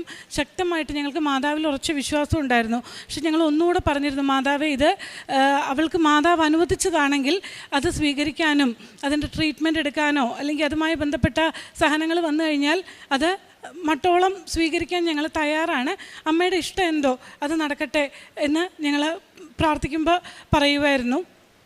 അവൾക്ക് 1 മാസം കഴിഞ്ഞ് ഓഗസ്റ്റ് 28 രണ്ടാമത്തെ സ്കാൻ ചെയ്തു. അത് USG അബ്ഡമൻ ആയിരുന്നു. ആ സ്കാനിൽ എഗെയിൻ മൾട്ടിപ്പിൾ ഹെമാൻജിയോമ പ്രസൻ്റ് ആണെന്ന് പറഞ്ഞു. അന്ന് ഡോക്ടർ പറഞ്ഞു, നിങ്ങൾ പോയി ഒരു MRI സ്കാൻ എടുക്കണം. MRI സ്കാൻ കഴിഞ്ഞ് കഴിഞ്ഞാൽ നമുക്കറിയാം ഇതിൻ്റെ സൈസൊക്കെ എന്ന് പറഞ്ഞു. ഞങ്ങൾ മാതാവിനോട് പ്രാർത്ഥിച്ചു. മാതാവിൻ്റെ ഇഷ്ടം എന്താണോ അത് സ്വീകരിക്കാൻ ഞങ്ങൾ പൂർണ്ണമായും മനസ്സുകൊണ്ട് ഉൾക്കൊണ്ടു. അന്ന് സ്കാനിങ്ങിന് പോകുന്ന അന്ന് രാവിലെ ഞങ്ങൾ പോകുന്ന സമയത്ത് ഒരാൾ ഞങ്ങളുടെ കയ്യിലൊരു കൃപാസനം പത്രം കൊണ്ടുവന്ന് തന്നു. അത് കണ്ടപ്പോൾ ഞങ്ങൾക്ക് ഭയങ്കര സന്തോഷമായി. ഓൾറെഡി ഇവളുടെ റിപ്പോർട്ട് ഞാൻ പൊതിഞ്ഞു വെച്ചിരിക്കുന്നതും ഒരു കൃപാസനം പത്രത്തിലാണ്. അപ്പം രണ്ടാമത്തെ ഒരു പത്രം കൂടെ കിട്ടിയപ്പോൾ എനിക്ക് ഉറപ്പായി മാതാവ് കൂടെ വരുന്നുണ്ടെന്ന്. അത് കഴിഞ്ഞു സ്കാനിങ് റൂമിലേക്ക് മോളുടെ കൂടെ എന്നെയും കയറ്റിയപ്പോൾ ഞാൻ ചോദിച്ചു, ഈ പത്രം അകത്ത് വെക്കാമോ എന്ന്. അപ്പോൾ അവർ പറഞ്ഞു മോളുടെ തലയുടെ അടിയിൽ വെച്ചോളാൻ പറഞ്ഞു. അപ്പോൾ പെട്ടെന്ന് പുറകിൽ നിന്ന് ഞാൻ കാണുന്നില്ല, ഒരാൾ ചോദിക്കുകയാണ് നിങ്ങൾ ഉടമ്പടിയിലാണോ എന്നൊക്കെ. അപ്പോൾ തിരിഞ്ഞു നോക്കി ഞാൻ കണ്ടില്ല, ടെക്നീഷ്യനും ഉടമ്പടി എടുത്ത ഒരാളാണ്. അപ്പോൾ എനിക്ക് ഉറപ്പായി മാതാവ് ഇവിടെ പ്രസൻ്റ് ആണ് എന്നുള്ളത്. മോളുടെ സ്കാനിങ് തുടങ്ങി. ആദ്യ 3 മിനിറ്റിലുള്ള ചാടി എണീറ്റു, സ്കാനിങ് നിർത്തി. 2 പ്രാവശ്യവും നടന്നില്ല. അവർ ഞങ്ങളോട് പൊക്കോളാൻ പറഞ്ഞു. പക്ഷേ പത്രം അവിടെയുണ്ട്, മാതാവും അവിടെയുണ്ട്. പോവാൻ ഞങ്ങൾ തയ്യാറല്ലായിരുന്നു. ഞങ്ങൾ കുറച്ച് നേരം കൂടെ അവിടെ വെയിറ്റ് ചെയ്തു. അത് കഴിഞ്ഞ് അവൾ കംഫർട്ടബിൾ ആയപ്പോൾ ഞങ്ങൾ എടുത്തു. അന്നേരം പിന്നെയും മോളിങ്ങനെ അസ്വസ്ഥത പ്രകടിപ്പിച്ചപ്പം ഞാൻ അവളോട് പറഞ്ഞു, പത്രം ഇവിടെയുണ്ട്, മാതാവ് ഇവിടെയുണ്ട്, മോൾ ശ്രദ്ധിച്ചാൽ മോൾക്ക് മാതാവിൻ്റെ മുല്ലപ്പൂവിൻ്റെ ഗന്ധം കിട്ടും, കൊച്ച് ശ്രദ്ധിക്കാൻ പറഞ്ഞു. കൊച്ച് ശ്രദ്ധിച്ച് കിടന്നു. കുറച്ച് സമയം എടുത്തെങ്കിലും അവളുടെ ആ സ്കാൻ സക്സസ്ഫുള്ളായി കംപ്ലീറ്റായി. പിറ്റേന്നാണ് അതിൻ്റെ റിപ്പോർട്ട് വരുന്നത്. അപ്പം റിപ്പോർട്ട് വരാനായിട്ട് കാത്തിരിക്കുന്നതിന് മുമ്പ് തന്നെ ഡോക്ടർ പോയി ഇമേജസ് എല്ലാം ചെക്ക് ചെയ്തു. അപ്പം അതെല്ലാം ക്ലിയർ ആണെന്ന് ഡോക്ടർ പറഞ്ഞു. അത് കഴിഞ്ഞ് പിറ്റേന്ന് റിപ്പോർട്ടിനായി ചെന്ന സമയത്ത് ഇവർ അയച്ചു തന്ന PDF ഞാനൊരു ഡോക്ടർക്ക് അയച്ചു കൊടുത്തിരുന്നു. അപ്പോൾ ആ ഡോക്ടർ എന്നോട് പറഞ്ഞു, ഇത് ഭയങ്കര മിറക്കിളാണല്ലോ നടന്നിരിക്കുന്നത്, ഒട്ടും ഹെമാൻജിയോമ ലീഷൻസ് ഒന്നും അതിൽ കാണുന്നില്ല എന്ന് പറഞ്ഞു. അപ്പം ഞങ്ങൾക്കതൊരു ഭയങ്കര അതിശയമായിരുന്നു. മോളുടെ ഡോക്ടർ ഹിന്ദുവാണ്. ഡോക്ടറും ഞങ്ങളോട് പറഞ്ഞു, മോൾക്ക് ഹെമാൻജിയോമ എന്ന് പറഞ്ഞൊരു പ്രോബ്ലം ഇല്ല, അത് മാതാവ് ദൈവം കൊടുത്തൊരു വലിയൊരു സൗഖ്യമായി കരുതുന്നു എന്ന് പറഞ്ഞു. ഞങ്ങൾക്ക് ഒരുപാട് തരത്തിലുള്ള രോഗസൗഖ്യങ്ങളും സംരക്ഷണവും ഒക്കെ തരാറുണ്ട്. ഞങ്ങൾക്ക് മാതാവിനോട് ഭയങ്കര പണ്ട് തൊട്ടേ ഒത്തിരി ഭക്തി ഉള്ളൊരു കുടുംബം. ഞങ്ങൾ ഒത്തിരി പ്രാർത്ഥിക്കാറുണ്ട്. പലപ്പോഴും 1 മണിക്കൂറൊക്കെ അടുത്ത് ചരലിന് മുട്ടുകുത്തിയൊക്കെ നിന്ന് പ്രാർത്ഥിക്കാനായിട്ടുള്ളൊരു കൃപ അത് ദൈവം തന്നിട്ടുണ്ട്. ഈ അടുത്തൊക്കെ കാലിന് ഭയങ്കര പെയിനായി സ്കാൻ ചെയ്ത സമയത്ത് എന്നോട് പറഞ്ഞു കാലിൻ്റെ കണ്ടീഷൻ മോശമാണ്, ഇനി നീ റീപ്ലേസ്മെൻറ്റ് മാത്രമേ നമുക്കൊരു പോസിബിലിറ്റി ഉള്ളൂ എന്ന്. പക്ഷേ മാതാവിനോട് ശക്തമായി പ്രാർത്ഥിച്ചുകൊണ്ട് ഞാൻ കഴിഞ്ഞ വർഷത്തെ ജപമാല റാലിയിൽ വന്നു. ഞാനോ എൻ്റെ വീട്ടുകാരോ പ്രതീക്ഷിച്ചില്ല, പകുതി വഴിയിൽ നിന്ന് പോകുന്ന എല്ലാവരും വിചാരിച്ചെങ്കിലും അത് സക്സസ്ഫുള്ളായിട്ട് കംപ്ലീറ്റ് ചെയ്യാനായിട്ട് മാതാവ് അനുവദിച്ചു. ആ യാത്രയിൽ ആർക്കൊക്കെ വേണ്ടി പ്രാർത്ഥിച്ചോ അവർക്കെല്ലാവർക്കും മാതാവ് അനുഗ്രഹങ്ങൾ കൊടുത്തു. പ്രത്യേകമായിട്ടും കുഞ്ഞുങ്ങളില്ലാത്ത പലർക്കും മാതാവ് കുഞ്ഞുങ്ങളെ കൊടുത്തു. ഈ പറഞ്ഞ സകലർക്കും ഞങ്ങൾ അച്ഛൻ്റെ ഡെയിലി ബ്രെഡ് പ്രെയർ അയച്ചു കൊടുക്കാറും അവരത് കൃത്യമായിട്ട് കാണാറുമുണ്ട്. ആ പ്രാർത്ഥന കൃത്യമായിട്ട് സ്വീകരിക്കുന്നതിൻ്റെ ഫലമായിട്ടുള്ള ഒരുപാട് അനുഗ്രഹങ്ങൾ ഞങ്ങൾക്ക് ലഭിച്ചിട്ടുണ്ട്. അതുപോലെ ഒരു കുറച്ച് മാസങ്ങൾക്ക് മുമ്പ് ഭയങ്കര ശക്തമായൊരു കാറ്റുണ്ടായി ഞങ്ങളുടെ സ്ഥലത്ത്. ഒരു 3 ദിവസത്തോളം കറണ്ടൊന്നും ഇല്ലാതിരുന്നൊരു സമയം. അന്ന് കുഞ്ഞുങ്ങൾ വന്നിറങ്ങുന്ന ബസ് സ്റ്റോപ്പിൽ ഒരു വലിയൊരു മരം കടപുഴകി വീണു, പോസ്റ്റും എല്ലാം മറിച്ചിട്ടുമുണ്ട്. പക്ഷേ മാതാവിൻ്റെ ഒരു പ്രത്യേക സംരക്ഷണം, അതായത് ഇവരൊക്കെ പോകുന്നതിന് മുമ്പ് നെറ്റിയിൽ ഉടമ്പടി തൈലം കൊണ്ട് കുരിശ് വരച്ച് ഒരു തുള്ളി കുടിക്കാൻ കൊടുത്ത് അങ്ങനെയൊക്കെ അവരെ വിടാറ്, ഒരു തുള്ളി ഉപ്പും എണ്ണയൊക്കെ കൊടുത്ത് വിടാറ്. അതുകൊണ്ട് ഈ കുഞ്ഞുങ്ങൾ വീടെത്തുന്നത് വരെ യാതൊരു തരത്തിലുള്ള കാറ്റോ ഒന്നും ഉണ്ടായിരുന്നില്ല. ഇവർ വീട്ടിൽ കയറിയ ഉടനെ ശക്തമായ കാറ്റാരംഭിച്ച് കുറച്ച് കഴിഞ്ഞപ്പോൾ നമ്മുടെ വീടിൻ്റെ പുറകുവശത്ത്, വീടിനോട് ചേർന്നല്ല, പല മരങ്ങളും ആഴത്തിൽ വേരുള്ളതും കടപുഴകി പിഴുത് പൊങ്ങി മറ്റു മരങ്ങളുടെ മുകളിൽ വീണ് മരങ്ങളെല്ലാം ഒടിഞ്ഞൊക്കെ പോയി. പക്ഷെ ഞങ്ങൾക്ക് പേടി ഉണ്ടായിരുന്നത് വീട്ടിന് മുമ്പിൽ നിന്നൊരു ആ മാവ് കായ്ക്കാനായിട്ട് ഞങ്ങൾ കൊണ്ട് ഉടമ്പടി ഉപ്പൊക്കെ ഇട്ടിട്ടുണ്ടായിരുന്നു. പക്ഷെ ഉടമ്പടി ഉപ്പിട്ടുകൊണ്ട് തന്നെ നമുക്കൊരു വിശ്വാസമുണ്ട് ഒന്നും സംഭവിക്കില്ലെന്ന്. ആ മരം നന്നായി ആടി ഉലഞ്ഞെങ്കിലും അത് ഞങ്ങളുടെ വീട്ടിലേക്ക് വീഴുകയോ യാതൊരു തരത്തിലുള്ള ബുദ്ധിമുട്ട് ഞങ്ങൾക്ക് ഉണ്ടാവുകയോ ചെയ്തില്ല. അതുപോലെ എനിക്ക് 39 വയസ്സായി. അപ്പോൾ എനിക്കിനി ഒരിക്കലും PhD എടുക്കാൻ പറ്റുമെന്ന് ഞാൻ സ്വപ്നത്തിൽ പോലും വിചാരിച്ചിരുന്നില്ല. അതൊരു വിദൂര സ്വപ്നമായിട്ട് ഞാൻ ഉപേക്ഷിച്ചിരിക്കുകയായിരുന്നു. പക്ഷേ എനിക്ക് മാതാവ് PhDക്ക് അഡ്മിഷൻ തരികയും അതുപോലെ പോകുന്ന വഴിക്ക് ഇഷ്ടം പോലെ ജപമാല ചൊല്ലാനുള്ളൊരു കൃപ തരികയും ചെയ്തു. അപ്പം ഞാൻ ഈ പോകുന്ന സമയത്ത് എനിക്ക് 242 കിലോമീറ്റർ ഇങ്ങോട്ടും അങ്ങോട്ടുമായിട്ട് യാത്ര ചെയ്യണം. അപ്പം ആ സമയത്ത് എനിക്കൊരു ബോധ്യം മാതാവ് തന്നിട്ടുണ്ട്.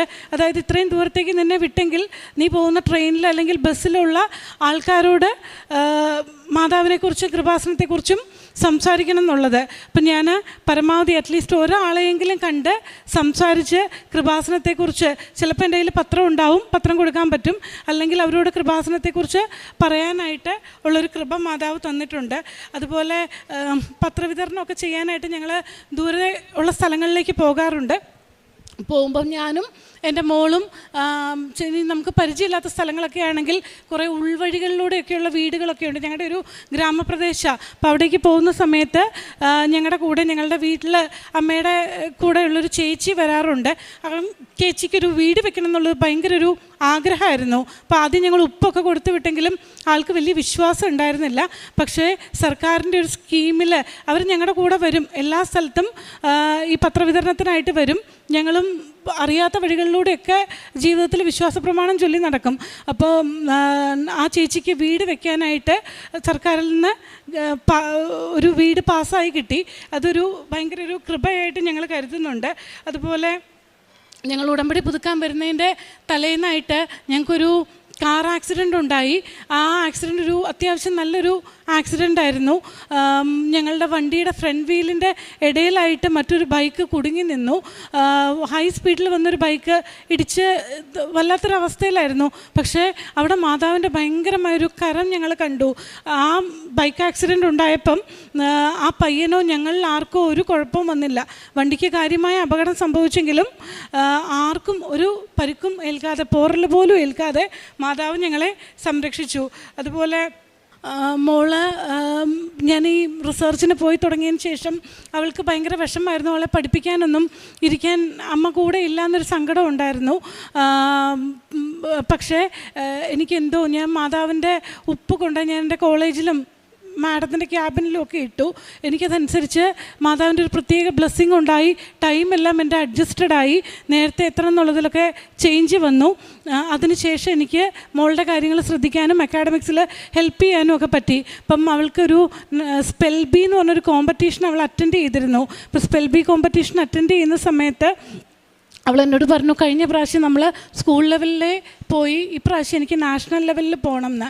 ഞാൻ പറഞ്ഞു, മാതാവിനോട് പറഞ്ഞു, മാതാവ് കേട്ടോളും, നിങ്ങളുടെ ആഗ്രഹങ്ങളൊന്നും മാതാവ് തള്ളിക്കളയില്ല എന്ന് പറഞ്ഞു. അവൾ അന്ന് തൊട്ട് പ്രാർത്ഥിക്കാൻ തുടങ്ങി. പ്രാർത്ഥിച്ചു കഴിഞ്ഞ് മോളുടെ സ്റ്റേറ്റ് ലെവൽ വരെ അവളെത്തി. സ്റ്റേറ്റ് ലെവലിൽ എത്തിക്കഴിഞ്ഞപ്പം ആ സമയത്താണ് ഇവൾ ഹോസ്പിറ്റലിൽ അഡ്മിറ്റ് ആവുന്നത്. അപ്പം അതിൽ ഒരു ഏരിയ ഫോണറ്റിക്സാണ്. പഠിപ്പിച്ചു കൊടുക്കാൻ എനിക്കറിയില്ല. ഒരാളുടെ സഹായത്തോടെ 4 ദിവസം ക്ലാസ് അറ്റൻഡ് ചെയ്തു. പക്ഷെ ഞങ്ങൾ അവളെ പറഞ്ഞു മനസ്സിലാക്കി, അത് പോട്ടെ, കിട്ടിയില്ലെങ്കിൽ വേണ്ടത് ദൈവത്തിൻ്റെ തീരുമാനം എന്ന് വിചാരിക്കാൻ. പക്ഷേ മാതാവ് അവിടെയും അവളെ തുണച്ചു.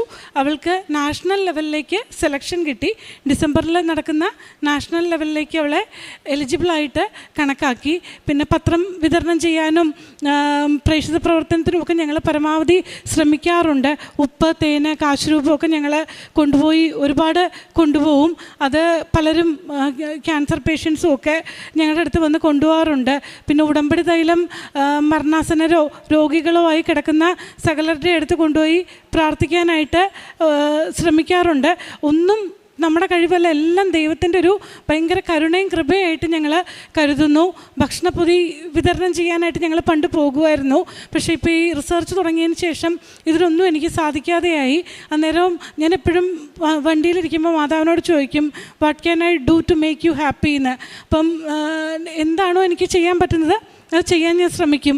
ശുദ്ധീകരണാത്മാക്കൾക്ക് വേണ്ടി പ്രാർത്ഥിക്കും. എന്തൊക്കെ കാരുണ്യപ്രവർത്തികൾ നമ്മളെക്കൊണ്ട് പറ്റുമോ അതെല്ലാം ചെയ്യാറുണ്ട്. ഇപ്പോൾ ഭക്ഷണപ്പൊതിയൊക്കെ ഇപ്പം ഞങ്ങൾ ക്രിസ്മസും ഈസ്റ്ററും ഒന്നും വന്നാൽ ഉച്ചയ്ക്ക് വീട്ടിൽ ആഘോഷങ്ങളൊന്നുമില്ല. രാവിലെ എന്താണോ ബ്രേക്ക്ഫാസ്റ്റ് അതായിരിക്കും ഞങ്ങളുടെ ഉച്ചക്കത്തെ ഭക്ഷണം. എന്നിട്ട് ആ സമയത്ത് ഞങ്ങൾ എന്താണോ അന്ന് ഉച്ചയ്ക്ക് ഉണ്ടാക്കാൻ തീരുമാനിച്ചിരുന്നത് ആ ഭക്ഷണം ഉണ്ടാക്കാൻ പലപ്പോഴും ഞങ്ങൾക്ക് ആരോഗ്യപരമായ കാര്യം കൊണ്ട് സാധിക്കാറില്ല. ഞാനും പ്രായമായ അമ്മയും പ്രായമായ അപ്പനും മോളും മാത്രമേ ഉള്ളത്. അപ്പം വാങ്ങിയിട്ടാണെങ്കിൽ അതിൽ വെഞ്ചരിച്ച ഉപ്പും തൈലവും ഒഴിക്കും, വിശ്വാസപ്രമാണം ചൊല്ലിക്കൊണ്ട്. എന്നിട്ട് ഓരോ പൊതിയും ഓരോരുത്തരിലെത്തിക്കും. ഈ കഴിഞ്ഞ ക്രിസ്മസിന് ഒരാളിങ്ങനെ വഴിയോരത്ത് കിടക്കുക. അപ്പം ഞങ്ങളിങ്ങനെ പ്രാർത്ഥിക്കും, മാതാവേ അർഹമായ കൈകളിലേക്ക് ഈ പൊതികൾ എത്താനായിട്ട് അമ്മ സഹായിക്കണേന്ന്. അപ്പം പ്രാർത്ഥിച്ച് പോകുന്ന സമയത്ത് ഒരാളിങ്ങനെ കിടക്കുകയാണ്. അപ്പം ഞങ്ങൾക്ക് അടുത്ത് പോയി കൊടുക്കാനൊരു ഭയം തോന്നി. അപ്പോൾ പപ്പയോട് പോകാൻ പറഞ്ഞു. പപ്പ പോയി ഭക്ഷണം കൊടുത്ത്, ഒരു കുപ്പി വെള്ളവും ഭക്ഷണവും ഒരു കഷ്ണം കേക്കും ഇത് കൊടുത്ത് പോരുമ്പോൾ പെട്ടെന്ന് ആൾ ചാടി എണീറ്റ് പപ്പയോട് പറയാം, ഞാൻ എൻ്റെ ജീവിതത്തിൽ കേട്ടിട്ടേ ഉള്ളൂ വിശന്ന് കിടക്കുന്ന സമയത്ത് മാലാഹമാർ ഭക്ഷണപ്പൊതിയായിട്ട് വരുന്നത്, പക്ഷെ ഞാൻ എൻ്റെ ജീവിതത്തിൽ അനുഭവിച്ചറിഞ്ഞു എന്ന്. ഞങ്ങളും ഭയങ്കര ഇമോഷണലായിപ്പോയി, ഭയങ്കരമായിട്ട് മാതാവിനോട് നന്ദി പറഞ്ഞു. ഒരുപക്ഷെ നമുക്ക് ഇതുപോലത്തെ കാരുണ്യപ്രവർത്തികളിൽ കുറച്ചും കൂടെ ഒന്ന് ആഴത്തിൽ ബോധ്യപ്പെടാനായിട്ട് ദൈവം തന്നൊരു അവസരമായിട്ട് ഞാൻ കരുതുന്നു. ഇത്രയും അനുഗ്രഹങ്ങൾ ഇതിലേറെ അനുഭവങ്ങളും അനുഗ്രഹങ്ങളും മാതാവ് നൽകിയിട്ടുണ്ട്. എല്ലാം പറഞ്ഞെത്തില്ല, എങ്കിലും ഇത്രയും അനുഭവങ്ങൾ നൽകി ഞങ്ങളെ ഈ അൾത്താരയിൽ സാക്ഷ്യപ്പെടുത്താനായിട്ട് അനുവദിച്ച മാതാവിനും തിരുക്കുമാരനും കോടാനുകോടി നന്ദി രേഖപ്പെടുത്തുവാനുള്ള ഭാഗ്യം ലഭിച്ചതിനായി അമ്മയ്ക്കും ഈശോയ്ക്കും ഞാൻ 1000 നന്ദി പറയുകയാണ്.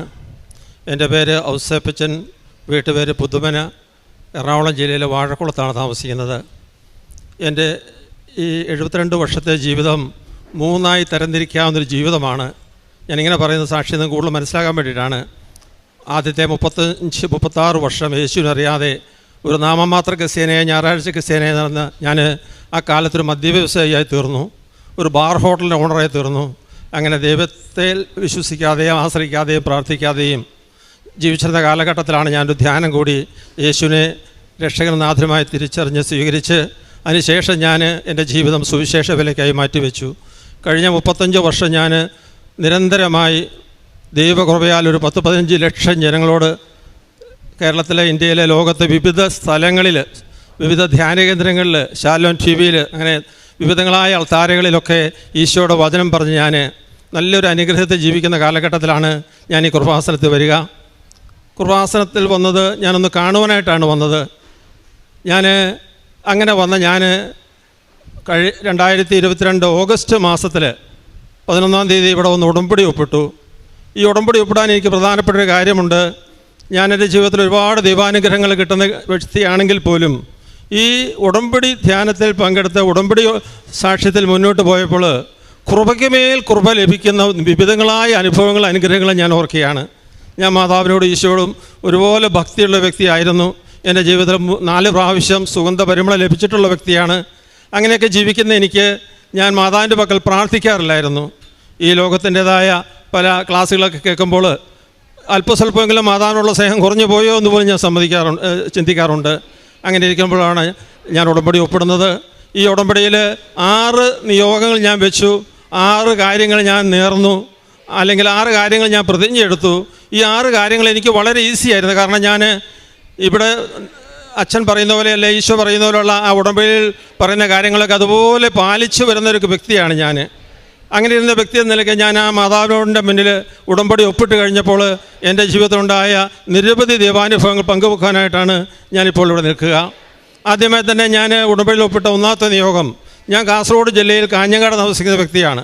കഴിഞ്ഞ 50 വർഷം അവിടെയായിരുന്നു താമസിച്ചിരുന്നത്. ഞാൻ എറണാകുളത്തേക്ക്, എൻ്റെ നാട് തൊടുപുഴയാണ്, എറണാകുളം ജില്ലയിലെ വാഴക്കുളത്ത് താമസം വന്നിട്ട് ഒരു 18 വർഷമായെങ്കിലും എൻ്റെ അധ്വാന ഫലം, സ്ഥലം, കൃഷിസ്ഥലം, തോട്ടം, ബിൽഡിങ് എല്ലാം കാസർഗോഡാണ്. ഇത് വിൽക്കുവാനോ എനിക്ക് ഇങ്ങോട്ട് വരുവാനോ സാധിക്കുന്നില്ല. ഞാൻ എത്ര പ്രാർത്ഥിച്ചിട്ട് നടക്കാത്ത ചില കാര്യമായതുകൊണ്ടാൽ തന്നെ ഞാൻ അതിനുവേണ്ടി പ്രാർത്ഥിക്കാനായിട്ട് ഇവിടെ കടന്നു വന്നപ്പോൾ എൻ്റെ ആദ്യത്തെ പ്രശ്നം അതായിരുന്നില്ല. എൻ്റെ കോടിക്കണക്കിന് രൂപ വിലയുള്ള 5 ആധാരങ്ങൾ, സ്ഥലത്തിൻ്റെ ആധാരങ്ങൾ നഷ്ടപ്പെട്ടു പോയി. 7 വർഷമായിട്ടത് കാണാനില്ല. പത്രത്തിൽ പരസ്യം കൊടുത്ത് കോപ്പി എടുത്തിട്ട് പോലും ഈ സ്ഥലം വിൽക്കാൻ പറ്റുന്നില്ല. ആധാരത്തെ സ്ഥലം വാങ്ങാൻ ആളില്ല, ബാങ്ക് ലോൺ ലഭിക്കില്ല. എൻ്റെ 1ാമത്തെ നിയോഗം അതായിരുന്നു. അമ്മ മാതാവേ, ഈശോയോട് പറഞ്ഞ് എൻ്റെ ആധാരം ഒന്ന് വാങ്ങി തരണേ, ഞാൻ നിനക്ക് വേണ്ടി ലോകം മുഴുവൻ സുവിശേഷം വരുന്ന ആളല്ലേ അമ്മേ എന്നായിരുന്നു എൻ്റെ ആദ്യത്തെ എൻ്റെ ആവശ്യം. പ്രിയപ്പെട്ടവരെ, കൃത്യം 1 വർഷം ഉടമ്പടി 2-3 പ്രാവശ്യം പുതുക്കി കഴിഞ്ഞപ്പോൾ ഈ ആധാരം മുഴുവൻ അവിചാരിതമായി എനിക്ക് തിരിച്ചു കിട്ടുകയാണ്. അതിനുശേഷം എൻ്റെ ഒരു നിയോഗം ഇതായിരുന്നു, അവിടുത്തെ സ്ഥലങ്ങൾ വിൽക്കണം. നിങ്ങൾക്കറിയാം, 400 കിലോമീറ്റർ അകലെ ആ സ്ഥലം കിടന്നാൽ എനിക്ക് പ്രായമായി. ഇതെല്ലാം അന്യാധീനപ്പെട്ടു പോകുന്ന സാഹചര്യങ്ങളുണ്ട്. പല ടൗണുകളിലാണ് സ്ഥലം കിടക്കുന്നത്. എൻക്രോച്ച് ചെയ്യാൻ വേണ്ടി ആൾക്കാർ വില കൂടിയ സ്ഥലങ്ങളാണ്. എൻക്രോച്ച് ചെയ്യാനൊക്കെ ആൾക്കാരിങ്ങനെ നോക്കിയിരിക്കുക. ഈ സമയത്ത് എങ്ങനെയെങ്കിലും അമ്മ മാതാവേ, ഈ 2 സ്ഥലങ്ങളും എനിക്ക് വിറ്റ് തരണമേ. ആ 2 സ്ഥലങ്ങൾക്ക് പകരമായിട്ട് എറണാകുളം ടൗണിൽ നല്ല ആദായമുള്ള, പ്രായമുള്ള, എനിക്ക് ഇനി കൃഷിക്കൊന്നും പോകാൻ സാധ്യമല്ല. ഞാൻ ഈ സുവിശേഷ വിലയ്ക്ക് മുന്നോട്ട് പോയതുകൊണ്ട് എൻ്റെ സഹോദരങ്ങളെ പോലെ വലിയ വരുമാനം എനിക്കില്ല, വലിയ നല്ല വീടില്ല, അങ്ങനെ പല പ്രശ്നങ്ങൾ എനിക്കുണ്ട്. പക്ഷെ അതൊന്നും എനിക്കൊരു പ്രശ്നമായിരുന്നില്ല. എൻ്റെ ഈശോ എൻ്റെ ഉള്ളിലുണ്ടല്ലോ എന്നുള്ള സന്തോഷത്തിൽ മുന്നോട്ട് പോയ എൻ്റെ ജീവിതത്തിൽ അമ്മയോട് ഞാൻ പറഞ്ഞ കാര്യം ഇതാണ്, ആ 2 സ്ഥലങ്ങൾ വിൽക്കാൻ പറ്റണം. എറണാകുളം ജില്ലയിൽ തന്നെ അടുത്ത് നല്ല സ്ഥലങ്ങൾ വാങ്ങാൻ പറ്റണം. ഞാനങ്ങനെ ഇരുന്ന കാലത്താണ് കാസർഗോഡ് ജില്ലയിൽ എൻ്റെ ഈ സ്ഥലത്ത്, കാസർഗോഡ് ജില്ലയിൽ ഞാൻ ബാർ നടത്തിയിരുന്ന കാവേരി ബാർ എന്ന കാസർഗോഡ് എൻ്റെ ബാർ നടത്തിയിരുന്ന സ്ഥലം, ആ കെട്ടിടം തന്നെ ഞാൻ പൊളിച്ചു കളഞ്ഞു. മദ്യം വിറ്റ പണമോ ആ സ്ഥലമോ വേണ്ടെന്നുള്ള ബോധ്യത്തിൽ ആ കെട്ടിടം തന്നെ പൊളിച്ചു കളഞ്ഞു. എനിക്കവിടെ കിട്ടിയ പണം മുഴുവൻ ഞാൻ ദാനാർമ്മം ചെയ്തു. അതിനുശേഷം ഈ സ്ഥലം വിൽക്കാൻ നോക്കിയിട്ട് പറ്റാത്ത അവസ്ഥയിലാണ് ഞാൻ ഇവിടെ വന്ന് മാതാവിൻ്റെ അടുക്കൽ പ്രാർത്ഥിക്കുന്നത്. ഞാൻ എന്നിട്ട് ഇവിടുന്ന് പ്രാർത്ഥിച്ചു കൊണ്ടുപോയ വെഞ്ചരിച്ച ഉപ്പ് അവിടെ വേദന വിശ്വാസ പ്രമാണം ചൊല്ലി പ്രാർത്ഥിച്ചു. എൻ്റെ മറ്റൊരു സ്ഥലം, ഒരു കൃഷിസ്ഥലം, തോട്ടം, ഇവിടെ എല്ലാം ഞാൻ വെഞ്ചരിപ്പിച്ച ഉപ്പ് വെതറി വിശ്വാസ പ്രമാണം ചെയ്ത് വിശ്വസിച്ച് പ്രാർത്ഥിച്ചു. പ്രിയപ്പെട്ടവരെ, വളരെ ശക്തമായി ദൈവത്തിൻ്റെ മാതാവ് ഇടപെട്ടു. അമ്മയ്ക്കൊരു കോടാനുകോടി നന്ദി. ആ സ്ഥലമെല്ലാം 2 സ്ഥലങ്ങളും ഒരേ കാലയളവിൽ തന്നെ വിൽക്കാൻ സാധിക്കുകയാണ്. അതും വലിയൊരു തടസ്സമുണ്ടായിരുന്ന സ്ഥലമാണ്. ചില വ്യക്തികൾ ഈ സ്ഥലം കൈവശപ്പെടുത്താൻ വേണ്ടി ആലോചിച്ച് ചില കെണികളും ചതികളുമായി കുരുക്കുന്ന സമയത്ത് അവിടെ വലിയൊരു അത്ഭുതം മാതാവ് പ്രവർത്തിച്ചു. എന്താണെന്ന് ഞാൻ പറയുന്നില്ല. അത്ഭുത പ്രവർത്തനത്തിലൂടെ ആ സ്ഥലം വിൽക്കാൻ അവിടെ വലിയൊരു സാധ്യത കിട്ടി, കുറവ് കിട്ടി. ആ പണമെല്ലാം എൻ്റെ വന്ന സമയത്ത് എൻ്റെ അടുത്ത നിയോഗമാണ് എറണാകുളം ജില്ലയിൽ അതിന് പകരം സ്ഥലം തരണമേ എന്ന്. ഞാൻ അവിടെ പണിയാനിരുന്ന ഒരു കെട്ടിടത്തിൻ്റെ പ്ലാൻ ഉണ്ടാക്കിയിരുന്നു. 4 നില കെട്ടിടമാണ്. പ്രിയപ്പെട്ടവരെ, എൻ്റെ അമ്മ വൈറ്റിലയിൽ 5 നില കെട്ടിടമുള്ള 5 നിലയുള്ളൊരു പുതിയ കെട്ടിടം പണിതിട്ട് 2 വർഷം പഴക്കമുള്ള, അതൊരു ആത്മീയ മനുഷ്യൻ പണിത, ഒരു ധ്യാനഗുരുവിൻ്റെ സ്വത്തായിരുന്ന ആ സ്ഥലം ആ വ്യക്തി 2 കോടി രൂപ വില കുറച്ച് എനിക്ക് തന്നെ തരാൻ ആ വ്യക്തി തയ്യാറായ. കാരണം അയാൾ പറഞ്ഞ കാര്യം ഇതാണ്, സുവിശേഷം പ്രസംഗിക്കുന്ന, ഈശോയ്ക്ക് വേണ്ടി ബാറടച്ച, കോടാനുകോടി രൂപ നഷ്ടപ്പെടുത്തിയ ഈ ഔസേപ്പച്ചനത് കൊടുത്താൽ ദൈവം എന്നെ അനുഗ്രഹിക്കുമെന്ന് പറഞ്ഞ് എൻ്റെ കയ്യിലുണ്ടായിരുന്ന പണത്തിന് ആ വ്യക്തി ആ സ്ഥലവും അതുപോലെ തന്നെ ആലുവയ്ക്കടുത്ത് ഒരു തോട്ടവും വാങ്ങാൻ എനിക്ക് ദൈവം കൃപ നൽകി. പക്ഷേ എൻ്റെ ജീവിതത്തിൽ നഷ്ടപ്പെട്ടു പോയതെല്ലാം ഈ 70-ാമത്തെ വയസ്സിൽ, 71-ാമത്തെ വയസ്സിലാണ് ഈശോ എനിക്ക് മടക്കി തരുന്നത്. ഞാൻ പ്രാർത്ഥിച്ച കാലത്ത് എനിക്ക് തരാത്തത് ഞാൻ വിശ്വസിക്കുകയാണ്. മുൻ കാലഘട്ടങ്ങളിൽ ഞാൻ യേശുവിനെ വിശ്വസിച്ചെങ്കിലും യേശു എന്നെ പൂർണ്ണമായി വിശ്വസിച്ചോ എന്ന് ഞാൻ സംശയിക്കുക. യോഹന്നാൻ്റെ സുവിശേഷം 2:24 പറയുന്നുണ്ട്, അവരെല്ലാവരും യേശുവിനെ വിശ്വസിച്ചു, യേശു ആകട്ടെ അവരെ വിശ്വസിച്ചില്ല. കാരണം ഈ പണമോ സ്വത്തും എല്ലാം വരുമ്പോൾ പലപ്പോഴും പലരും യേശുവിനെ വിട്ടുപോകുന്ന അവസ്ഥ നമ്മൾ കാണുന്നുണ്ട്. യേശു തിരഞ്ഞെടുത്ത പ്രാർത്ഥിച്ച 12 ശിഷ്യന്മാരിൽ ഒരുവനായ യുദാസ് വരെ യേശുവിനെ ഒറ്റിക്കൊടുക്കാൻ കാരണം ഈ ഭൗതിക നേട്ടമല്ലേ, ആ പണപ്പെട്ടിയല്ലേ? ആ ഒരു ചിന്തയായിരിക്കാം ഈശോ എനിക്ക് വളരെ പക്വതയോടുകൂടി ഒരു ജീവിതം നയിക്കുന്ന സമയത്താണ് മാതാവ് പ്രാർത്ഥിച്ച് എനിക്ക് ഈ വരുമാന മാർഗമുള്ള നല്ല വരുമാനമുള്ള നല്ല റെൻ്റുള്ള ഈ കെട്ടിടവും നല്ലൊരു സ്ഥലവും വാങ്ങാൻ വേണ്ടി കൃപ നൽകി. പ്രിയപ്പെട്ടവർ, അങ്ങനെ എൻ്റെ ജീവിതത്തിൽ ഒരുപാട് അനുഗ്രഹങ്ങൾ ഈശോ തരികയാണ്. ഞാൻ നിയോഗത്തിൽ വെക്കാത്ത മറ്റൊരു അനുഗ്രഹം കൂടി എനിക്ക് കൂടെ കിട്ടുകയാണ്. എനിക്ക് സാമാന്യം നല്ലൊരു വീടുണ്ട് വാഴക്കുളത്ത്. ആ സമയത്താണ് എനിക്കൊരു മറ്റൊരു വീട്, വളരെ ഭംഗിയായ വീട്, എൻ്റെ മകൾ താമസിക്കുന്ന വീട്, ആ മകളത് കൊടുക്കാൻ തീരുമാനിച്ചു. ആ സമയത്ത് ഞാൻ പറഞ്ഞു, എൻ്റെ കയ്യിൽ ഇപ്പോൾ പൈസയില്ല മോളെ, പപ്പ പതുക്കെ പൈസ തന്നാൽ മതി എന്ന് പറഞ്ഞ് ആ നല്ലൊരു വീട്, പുതിയ വീട് എനിക്ക് തരുവാനും അത് വാങ്ങുവാനും ആധാരം ചെയ്ത് വാങ്ങുവാനും ഇടവന്നു. പ്രിയപ്പെട്ടവരെ, യേശുവിനോട് ചേർന്ന് നിൽക്കുമ്പോൾ പരിശുദ്ധ അമ്മ എനിക്ക് നൽകിയ അനുഗ്രഹങ്ങൾക്ക് ഞാൻ കോടാനുകൂടി നന്ദി പറയുകയാണ്. അതുപോലെ തന്നെ ഞാൻ ഓർക്കുകയാണ്, ഞാനൊരു ഹാർട്ട് അറ്റാക്കിൻ്റെ രോഗിയാണ്. ഇപ്പോൾ 2 ആൻജിയോപ്ലാസ്റ്റി കഴിഞ്ഞ ആളാണ്. അതിനുശേഷം എനിക്കിങ്ങനെ ശ്വാസം എടുക്കുമ്പോൾ ചെറിയൊരു ഒരു വിഷമമുണ്ടായിരുന്നു. ആ വിഷമം നിയോഗത്തിൽ എഴുതി വെച്ചു. ആ വിഷമം കംപ്ലീറ്റായിട്ട് മാറിക്കിട്ടി. അതുപോലെ വീണ്ടും ഓരോ ദിവസവും ഓരോ പുതിയ അനുഭവം തന്ന് ഈശോനെ അനുഗ്രഹിക്കുകയാണ്. മറ്റൊരു അനുഭവം ഞാൻ ഓർക്കുകയാണ്. ഞാൻ ഈ വാങ്ങിയ പുതിയ വീടിൻ്റെ, എൻ്റെ മകളുടെ വീടിൻ്റെ പരിസരത്ത് മറ്റൊരു വ്യക്തിയുടെ സ്ഥലത്ത് വലിയ മരം നിൽപ്പുണ്ട്, ഒരു ആനിമരം. ഇത് വളരെ ദൂരെയാണ് നിൽക്കുന്നത്, വെട്ടാൻ പറയാൻ നമുക്ക് സാധ്യമല്ല. അതുപോലെ ദൂരത്തിൽ നിൽക്കുന്ന ആ മരം വീണാൽ, വളരെ ഹൈറ്റിൽ നിൽക്കുന്ന ഈ മരം വീണാൽ എൻ്റെ വീട് പൂർണ്ണമായിട്ട് നഷ്ടപ്പെടും, ഞങ്ങളെല്ലാവരും വേണേൽ മരിച്ചു പോകാം. ഈ മരം വെട്ടാമെന്ന് ചോദിച്ചപ്പോൾ പറഞ്ഞു, കമ്പി വലിച്ചു കെട്ടി മാറ്റിത്തരാമെന്ന് പറഞ്ഞ് കമ്പി വലിച്ചു കെട്ടി. കഴിഞ്ഞ വർഷം ഈ കമ്പി പൊട്ടിപ്പോയി. ആ സമയത്ത് ഞാനിങ്ങനെ മാതാവിനോട് പറഞ്ഞു, കഴിഞ്ഞ മാസം കൊണ്ട് അനുഭവമാണ്. ഞാനിവിടെ കഴിഞ്ഞ മാസം ഉടമ്പടി പുതുക്കാൻ വന്നപ്പോൾ എൻ്റെ 6ാമത്തെ നിയോഗമായി ഞാൻ അമ്മ മാതാവേ, സഞ്ചാരി മാതാവേ, ആ മകൻ്റെ വീട്ടിലങ്ങ് ചെന്ന് ആ മകനൊന്ന് തോന്നിപ്പിക്കണമേ, ആ മരം വെട്ടാൻ തോന്നിപ്പിക്കണമേ എന്ന് ഞാൻ പ്രാർത്ഥിച്ചു അമ്മയോട്. ഉടമ്പടിയിൽ ഒപ്പിട്ടില്ല. ഞാനിത് വെള്ളിയാഴ്ച പകൽ 7:30 ആലോചിക്കുന്നു, തീരുമാനിക്കുന്നു. 15 മിനിറ്റ് കഴിഞ്ഞപ്പോൾ ആ വ്യക്തിനെ വിളിക്കുകയാണ്, ഔസേപ്പച്ചൻ ബ്രദറെ, ആ മരം ആനി വെട്ടാൻ ഞാൻ തീരുമാനമെടുത്തിരിക്കുന്നു എന്ന്. പരിശുദ്ധ അമ്മ ഇത്രമേൽ പെട്ടെന്ന്, ഞാൻ ഉടമ്പടി ഒപ്പിടുന്നതിന് മുമ്പ് തന്നെ, നിയോഗം വെക്കുന്നതിന് മുമ്പേ തന്നെ ഞാൻ അമ്മയോട് പ്രാർത്ഥിച്ച അമ്മ കേട്ടു. ആ മനുഷ്യൻ എന്നെ വിളിച്ചു, കഴിഞ്ഞ മാസം അത് വെട്ടുമെന്ന് പറഞ്ഞു, മിനിങ്ങാന്ന് മരം വെട്ടി മാറ്റി. പറയപ്പെട്ടവരെ, ഇങ്ങനെ നിരവധി അനുഗ്രഹങ്ങൾ ലഭിക്കുകയാണ്. മാതാവിടെ പ്രത്യക്ഷപ്പെട്ടോ പറഞ്ഞല്ലോ, വരാനിരിക്കുന്ന ദുരന്തത്തിൽ നകന്നു നിൽക്കാൻ വേണ്ടി പ്രാർത്ഥിക്കുവിൻ. ഞാനൊരു ആത്മീയ ദുരന്തത്തിൽപ്പെട്ടതിനിടയ്ക്ക് കഴിഞ്ഞ ജൂൺ 13-14 തീയതികളിൽ ഔസേപ്പച്ചനായിരുന്നില്ല, ഒരു സാത്താൻ്റെ മകനായിപ്പോയി. കാരണം വലിയൊരു നഷ്ടം എനിക്കുണ്ടായി, വലിയൊരു വഞ്ചന എൻ്റെ ജീവിതത്തിലുണ്ടായി. എനിക്ക് വലിയൊരു സാമ്പത്തിക നഷ്ടമുണ്ടായപ്പോൾ ആ വ്യക്തിയോട്, എന്നെ വേദനിപ്പിച്ച വ്യക്തിയോട് എനിക്ക് ക്ഷമിക്കാൻ പറ്റാത്ത അവസ്ഥയിൽ, പ്രാർത്ഥിക്കാൻ പറ്റാത്ത അവസ്ഥയിൽ ഞാൻ പള്ളിയിൽ പോയി കുർബാന സ്വീകരിക്കാതെ തിരിച്ചു വന്നു. കാരണം ഈ വെറുപ്പോട് കൂടി എങ്ങനെ ഈശോയെ സ്വീകരിക്കുക? ഞാൻ എൻ്റെ ജീവിതത്തിൽ അന്നൊരു കാര്യം മനസ്സിലാക്കി, മൺകൂടത്തിലാണ് ഈ വിശ്വാസം, ഈ ആത്മീയത, ആത്മരക്ഷ, ഈ സ്വർഗം നമുക്ക് നൽകിയിരിക്കുന്നതെന്ന്. ഏത് നിമിഷം വേണമെങ്കിലും വീണ് പൊട്ടിപ്പോകാം. പ്രിയപ്പെട്ടവരെ, ഞാനിങ്ങനെ വിഷമിച്ച് വേദനിച്ചിരിക്കുന്നു. എൻ്റെ ബന്ധുക്കളെല്ലാം പറയുന്നു, ക്ഷമിക്കേ, എനിക്ക് പറ്റുന്നില്ല. ഈ അവസരത്തിൽ ഡെയിലി ബ്രെഡ് എന്ന ക്ലാസ് ഞാൻ എല്ലാ ദിവസവും കേൾക്കും. അന്ന് രാവിലെ ബഹുമാനപ്പെട്ട ജോസഫച്ചൻ പറയുകയാണ്, ഞാൻ ജൂൺ 15 ക്ലാസ്സാണ് ഞാൻ ഓൺ ചെയ്തെങ്കിൽ എനിക്ക് കിട്ടിയത് കഴിഞ്ഞ വർഷം ഒക്ടോബർ മാസത്തിലെ ക്ലാസ്സാണ് കയറി വന്നത്. അതിലൊരു വചനം പറയുകയാണ്, വിശുദ്ധ മത്തായിയുടെ സുവിശേഷം 11:12, സ്വർഗരാജ്യം ബലപ്രയോജന വിധേയമാണ്, ബലവാന്മാർ അത് കൈവശപ്പെടുത്തുന്നു. നിങ്ങളുടെയൊക്കെ ജീവിതത്തിൽ കഠിനമായ വെറുപ്പോ വിദ്വേഷമോ വഞ്ചനകളോ പാപത്തിൻ്റെ പ്രലോഭനങ്ങളുണ്ടാകാം. അവിടെയൊക്കെ പരിശുദ്ധാത്മാവിൻ്റെ ബലമില്ലെങ്കിൽ നിങ്ങൾ വീണുപോകും. പ്രിയപ്പെട്ട, ആ സമയത്ത് ഷോക്കടിക്കുന്ന അനുഭവം എനിക്കുണ്ടായി. പെട്ടെന്നൊരു തണുത്ത കാറ്റടിച്ചു. ആ സമയം തന്നെ എന്നെ ഒരിക്കലും മരണം വരെ ഞാൻ ക്ഷമിക്കില്ല, പൊറുക്കില്ല എന്ന് വരുന്ന ആ വ്യക്തിയോട് പൂർണ്ണമായി ക്ഷമിക്കാനും ആ വ്യക്തിയെ വേണ്ടി പ്രാർത്ഥിക്കുവാനും ആ വ്യക്തി കഴിഞ്ഞ ആഴ്ച ഷെയ്ഖാൻ്റെ കൂടെ സംസാരിക്കാനും ദൈവം ശക്തി നൽകി. അതുപോലെ തന്നെ ഒരു ആത്മീയ ദുരന്തം പോലെ തന്നെ മറ്റൊരു ദുരന്തം ഈ കഴിഞ്ഞ ആഴ്ചയിൽ സംഭവിച്ചൊരു കാര്യമാണ്. ഡെയിലി ബ്രെഡിലൂടെ ദൈവം തന്ന അനുഗ്രഹമാണ്. ഞാൻ കാശ്മീർ സന്ദർശിക്കാൻ വേണ്ടി എൻ്റെ കുറേ വർഷത്തെ ആഗ്രഹമാണ്. ഞാൻ അതിന് 20,000 അഡ്വാൻസ് കൊടുത്ത് ബുക്ക് ചെയ്തു. ആ സമയത്താണ് ഞാൻ കഴിഞ്ഞ ആഴ്ച ഒരു അച്ഛൻ്റെ ഡെയിലി ബ്രെഡ് ക്ലാസ്സിൽ കേൾക്കുകയാണ്, ബാലാമിൻ്റെ കഴുത ബാലാമിനെ ആ യാത്രയിൽ നിന്ന് തടസ്സപ്പെടുത്തിയ കാര്യം. ബാലാമിൻ്റെ യാത്രയെ പ്രവാചകനെ തടസ്സപ്പെടുന്ന കഴുത. അച്ഛൻ പറഞ്ഞ കാര്യമാണ് ചിരിച്ചോണ്ട പറയുന്നത്. ബാലാം കണ്ടില്ല, പക്ഷേ കഴുത കണ്ടു ദൂതൻ വാളുമായിട്ട് ഇവിടെ നിൽക്കുന്നത്. പ്രിയപ്പെട്ടവരെ, ആ ഒരു യാത്ര തടസ്സം എൻ്റെ ജീവിതത്തിൽ ഒരു ചെറിയ ചിന്ത നൽകി. എൻ്റെ യാത്രയെ ഈശോ ആഗ്രഹിക്കുന്നില്ലേ? എൻ്റെ കാശ്മീർ യാത്ര ഈശോ ആഗ്രഹിക്കുന്നില്ലേ? ഞാൻ ചിന്തിച്ചു പോയി. 1 മണിക്കൂർ കഴിഞ്ഞപ്പോൾ ഞാൻ എൻ്റെ കാറിലെ കാസറ്റിൽ ഞാൻ കേൾക്കുകയാണ്, ഇവിടെ വന്ന് അഭിഷേകം, ഡബിൾ അഭിഷേകത്തോട് സ്വീകരിച്ച നമ്മുടെ ദാനിയേലച്ഛൻ്റെ ക്ലാസ് ഞാൻ കേൾക്കുക ടി വിയിലൂടെ, എൻ്റെ കാസറ്റിലൂടെ. അച്ഛൻ പറയുകയാണ്, ബാലാമിൻ്റെ കഴുതയുടെ കാര്യം അച്ഛൻ വീണ്ടും പ്രസംഗിക്കുക 1 മണിക്കൂറിനിടയിൽ.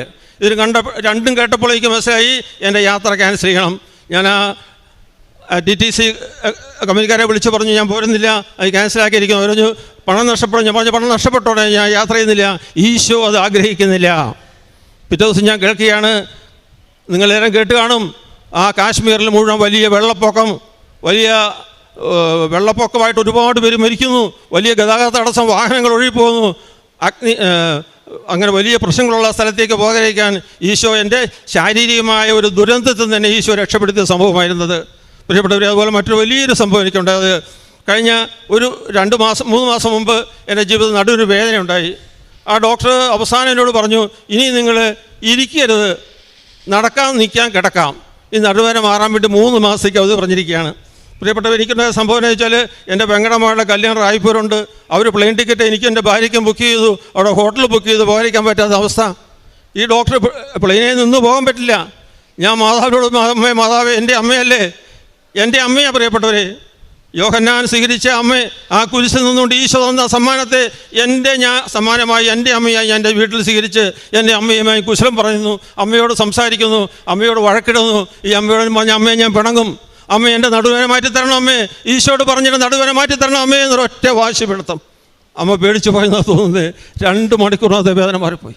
ഞാൻ റായ്പൂരിലേക്ക് യാത്ര ചെയ്തു, തിരിച്ചു വന്നു. ഇന്നലെ ഞാൻ എറണാകുളം പോയി. എത്ര യാത്ര ചെയ്തിട്ടോ ആ വേദന ഇപ്പോൾ അനുഭവപ്പെടുന്നില്ല. പ്രിയപ്പെട്ടവരെ, നമ്മുടെ അമ്മ നമ്മുടെ ഈശോയുടെ അമ്മ, ദൈവത്തിൻ്റെ അമ്മ, കൃപാസന മാതാവ് പ്രത്യക്ഷപ്പെട്ട ഈ സ്ഥലത്ത് ഒരു പ്രത്യേകതയുണ്ട്. ഈ ഒരു പ്രത്യേകത ബോധ്യപ്പെട്ടുകൊണ്ട് ഞാൻ എൻ്റെ ഒരു പ്രാർത്ഥന ഇതാണ്. എൻ്റെ കഴിഞ്ഞ മാസത്തെ പ്രാർത്ഥന നിയോഗമാണ്, ഭാരത ജനത മുഴുവൻ യേശുവിനെ അറിയണം.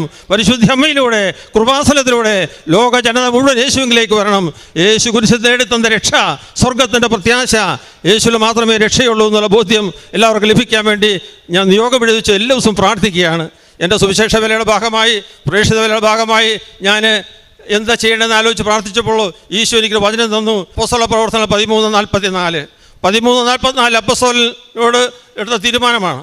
അപ്പോസ്തലൻ സുവിശേഷം പ്രവർത്തിച്ചുകൊണ്ടിരുന്നപ്പോൾ പൗലോസും ബർന്നബാസും സുവിശേഷം പ്രവർത്തിച്ചപ്പോൾ യഹൂദർ തർക്കമായി, പറയുന്നത് കേൾക്കുന്നില്ല, തർക്കമായി. പൗലോസ് അവരോട് കാര്യം പറയുന്നുണ്ട്, നിങ്ങൾക്ക് നിത്യജീവൻ്റെ വരം ലഭിക്കുകയാൽ ഞാൻ വിജാതിരുടെ പക്കലേക്ക് പോകുന്നു, അവർക്കാകട്ടെ നിത്യജീവൻ്റെ ഫലം ലഭിച്ചവരാണ്, വിളി ലഭിച്ചവരാണ്. പ്രിയപ്പെട്ട ആ ഒരു വചനത്തിൽ തന്നെ വെളിച്ചത്തിൽ ഞാൻ ഒറീസയിലേക്ക് പോയി. അവിടെ കുറേ സ്ഥലങ്ങളെല്ലാം പോയി കണ്ടു. ഒരാഴ്ച എൻ്റെ ഒരു MSD അച്ഛൻ ജോസച്ചൻ്റെ കൂടെ ഞാൻ യാത്രയായി. അവിടെ കണ്ടപ്പോൾ എൻ്റെ കണ്ണീര് മുഴുവൻ തീർന്നു പോയി. കാരണം അനേകായിരങ്ങൾ എന്ന് പറഞ്ഞാൽ കേരളം ഒരു 150 വർഷം മുമ്പ്, യേശു വരുന്നതിന് മുമ്പ് എങ്ങനെയായിരുന്നു കേരളം, അതേ അവസ്ഥയിൽ നശിക്കുന്നൊരവസ്ഥ. ഞാൻ ആ സ്ഥലവുമായിട്ട് ബന്ധപ്പെട്ടുകൊണ്ട് സുവിശേഷ വില ചെയ്യുന്നു.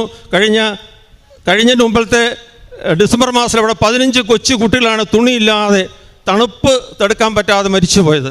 ഈ കഴിഞ്ഞ 6 മാസങ്ങൾക്ക് മുമ്പ് ഞങ്ങൾ ഇവിടുന്ന് 6 കിൻഡൽ ഉടുപ്പുകൾ, തുണികളെല്ലാം പാഴ്സൽ ചെയ്ത് അങ്ങോട്ട് അയച്ചു. അവർക്കെല്ലാം തുണുപ്പ് കൊടുക്കുന്നു, മരുന്ന് അയച്ചു കൊടുക്കുന്നു. അങ്ങനെ സുവിശേഷ വില ചെയ്യുകയാണ്.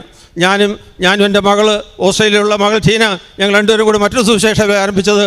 ആ മകളുടെ പേരിലൊരു 2.5 ഏക്കർ സ്ഥലമുണ്ട് കാസർഗോഡ് ജില്ലയിൽ, തെങ്ങുതോട്ടമാണ്. അത് 25 സെൻറ്റ് വീതം 10 പേർക്ക് ഫ്രീ ആയിട്ട് എഴുതി കൊടുക്കുകയാണ്.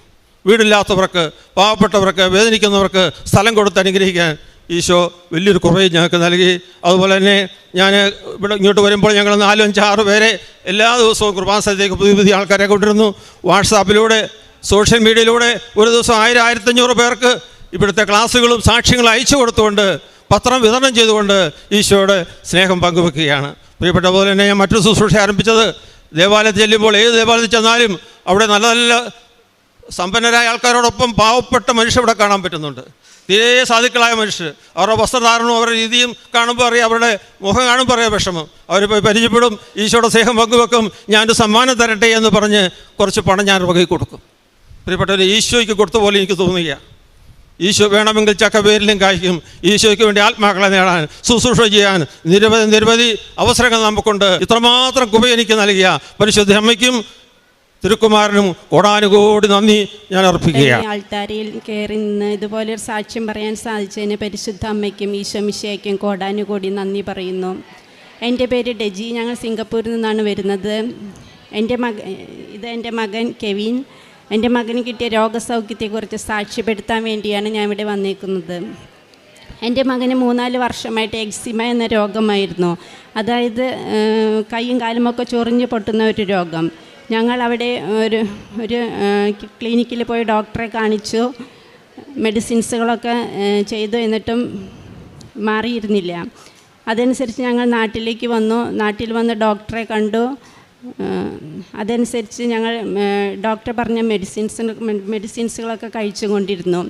അതനുസരിച്ചാണ് എൻ്റെ അനിയത്തി പറഞ്ഞത് ഇങ്ങനെ കൃപാസനത്തിൽ വന്ന് ഒരു ഓൺലൈൻ ഉടമ്പടി എടുക്കാനായിട്ട്.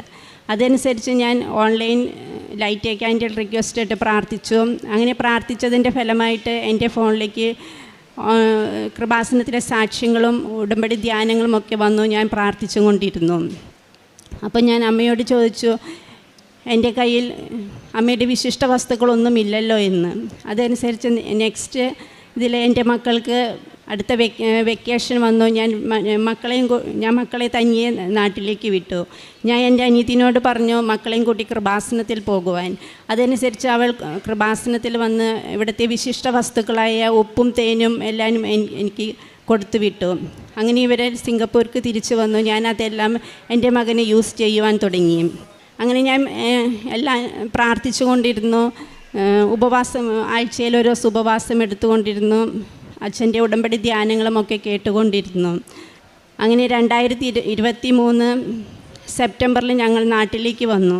ഞങ്ങളെല്ലാവരും കൂടി നാട്ടിൽ വന്നതിൻ്റെ ഭാഗമായി എൻ്റെ പ്രാർത്ഥനകളെല്ലാം എനിക്ക് ചെയ്യാൻ പറ്റാതെയായി.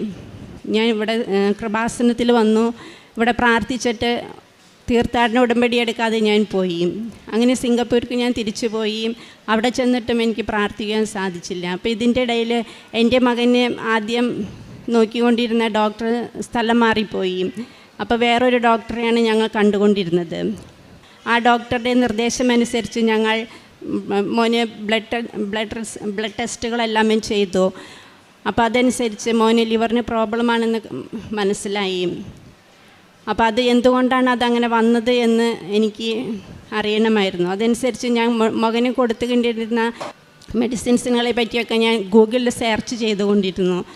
അപ്പോൾ അതനുസരിച്ച് എനിക്ക് മനസ്സിലായി എൻ്റെ മകന് മെഡിസിൻ്റെ സൈഡ് എഫക്റ്റ് ആയിട്ടാണ് ഇത് വന്നത് എന്ന് എനിക്ക് മനസ്സിലായി. എന്നിട്ടും എനിക്ക് വിശ്വസിക്കാൻ പറ്റിയില്ല. എൻ്റെ അമ്മച്ചിയുടെ അനിയത്തിയുടെ മകൻ ഡോക്ടറാണ്. ഞാൻ അവനെ വിളിച്ചു. അവൻ ഉടനെ പറഞ്ഞു, ഈ മെഡിസിൻ്റെ പേര് കേട്ട ഉടനെ തന്നെ അവൻ പറഞ്ഞു ഈ മെഡിസിൻ്റെ പ്രധാന സൈഡ് എഫക്റ്റ് ലിവർ പ്രോബ്ലമാണെന്ന്. അതനുസരിച്ച് അവൻ പറഞ്ഞു ഈ മെഡിസിൻസൊക്കെ സ്റ്റോപ്പ് ചെയ്ത് സിംഗപ്പൂർ തന്നെയുള്ള നല്ലൊരു ഹോസ്പിറ്റലിൽ പോയി മകനെ കാണിക്കണമെന്ന്. ഞങ്ങളവിടെ നല്ലൊരു ഹോസ്പിറ്റലിൽ പോയി ഡെർമറ്റോളജിസ്റ്റിനെ കണ്ടു. ആ ഡോക്ടറുടെ മകൻ്റെ എല്ലാ കാര്യങ്ങളും വിശദമായിട്ട് ഞങ്ങൾ പറഞ്ഞു. അതനുസരിച്ച് ഡോക്ടർ മകൻ്റെ എല്ലാ മെഡിസിൻസുകളും സ്റ്റോപ്പ് ചെയ്തു. മകന് ഇതിനു വേണ്ടി ഒരു 3 തരത്തിലുള്ള ട്രീറ്റ്മെൻറ്റാണ് ഡോക്ടർ നിർദ്ദേശിച്ചത്.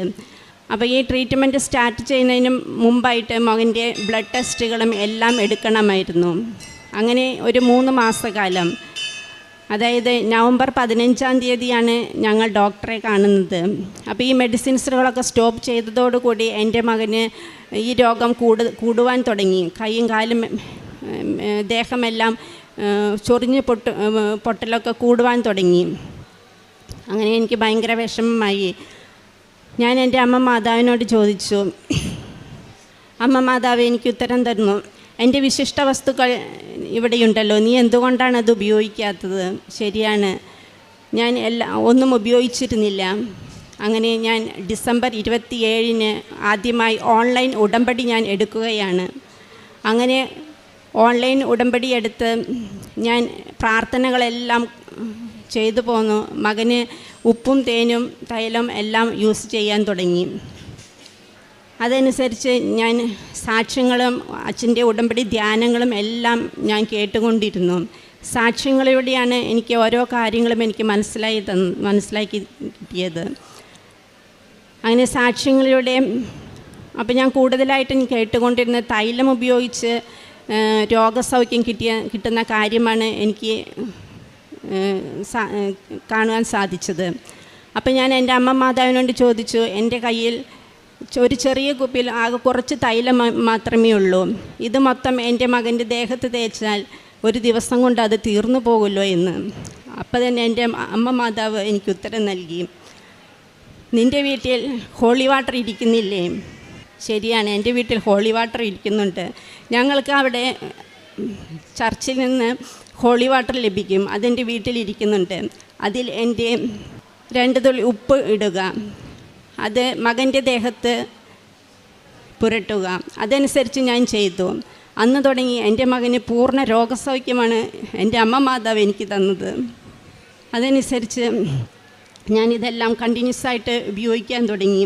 അങ്ങനെ നവംബർ 15 ഞങ്ങൾ കണ്ടുകൊണ്ടിരുന്ന ഡോക്ടറെ പിന്നെ കാണുന്നത് ഞങ്ങൾ മാർച്ച് 3 അതായത് ഇതിൻ്റെ ഇടയിലെല്ലാം മകൻ്റെ ബ്ലഡ് ടെസ്റ്റുകൾ, വേറെ ഡോക്ടേഴ്സിൻ്റെ അപ്പോയിൻമെൻറ്റ്സ് എല്ലാവരും ഉണ്ടായിരുന്നു. അങ്ങനെ ഒരു 3 മാസക്കാലം.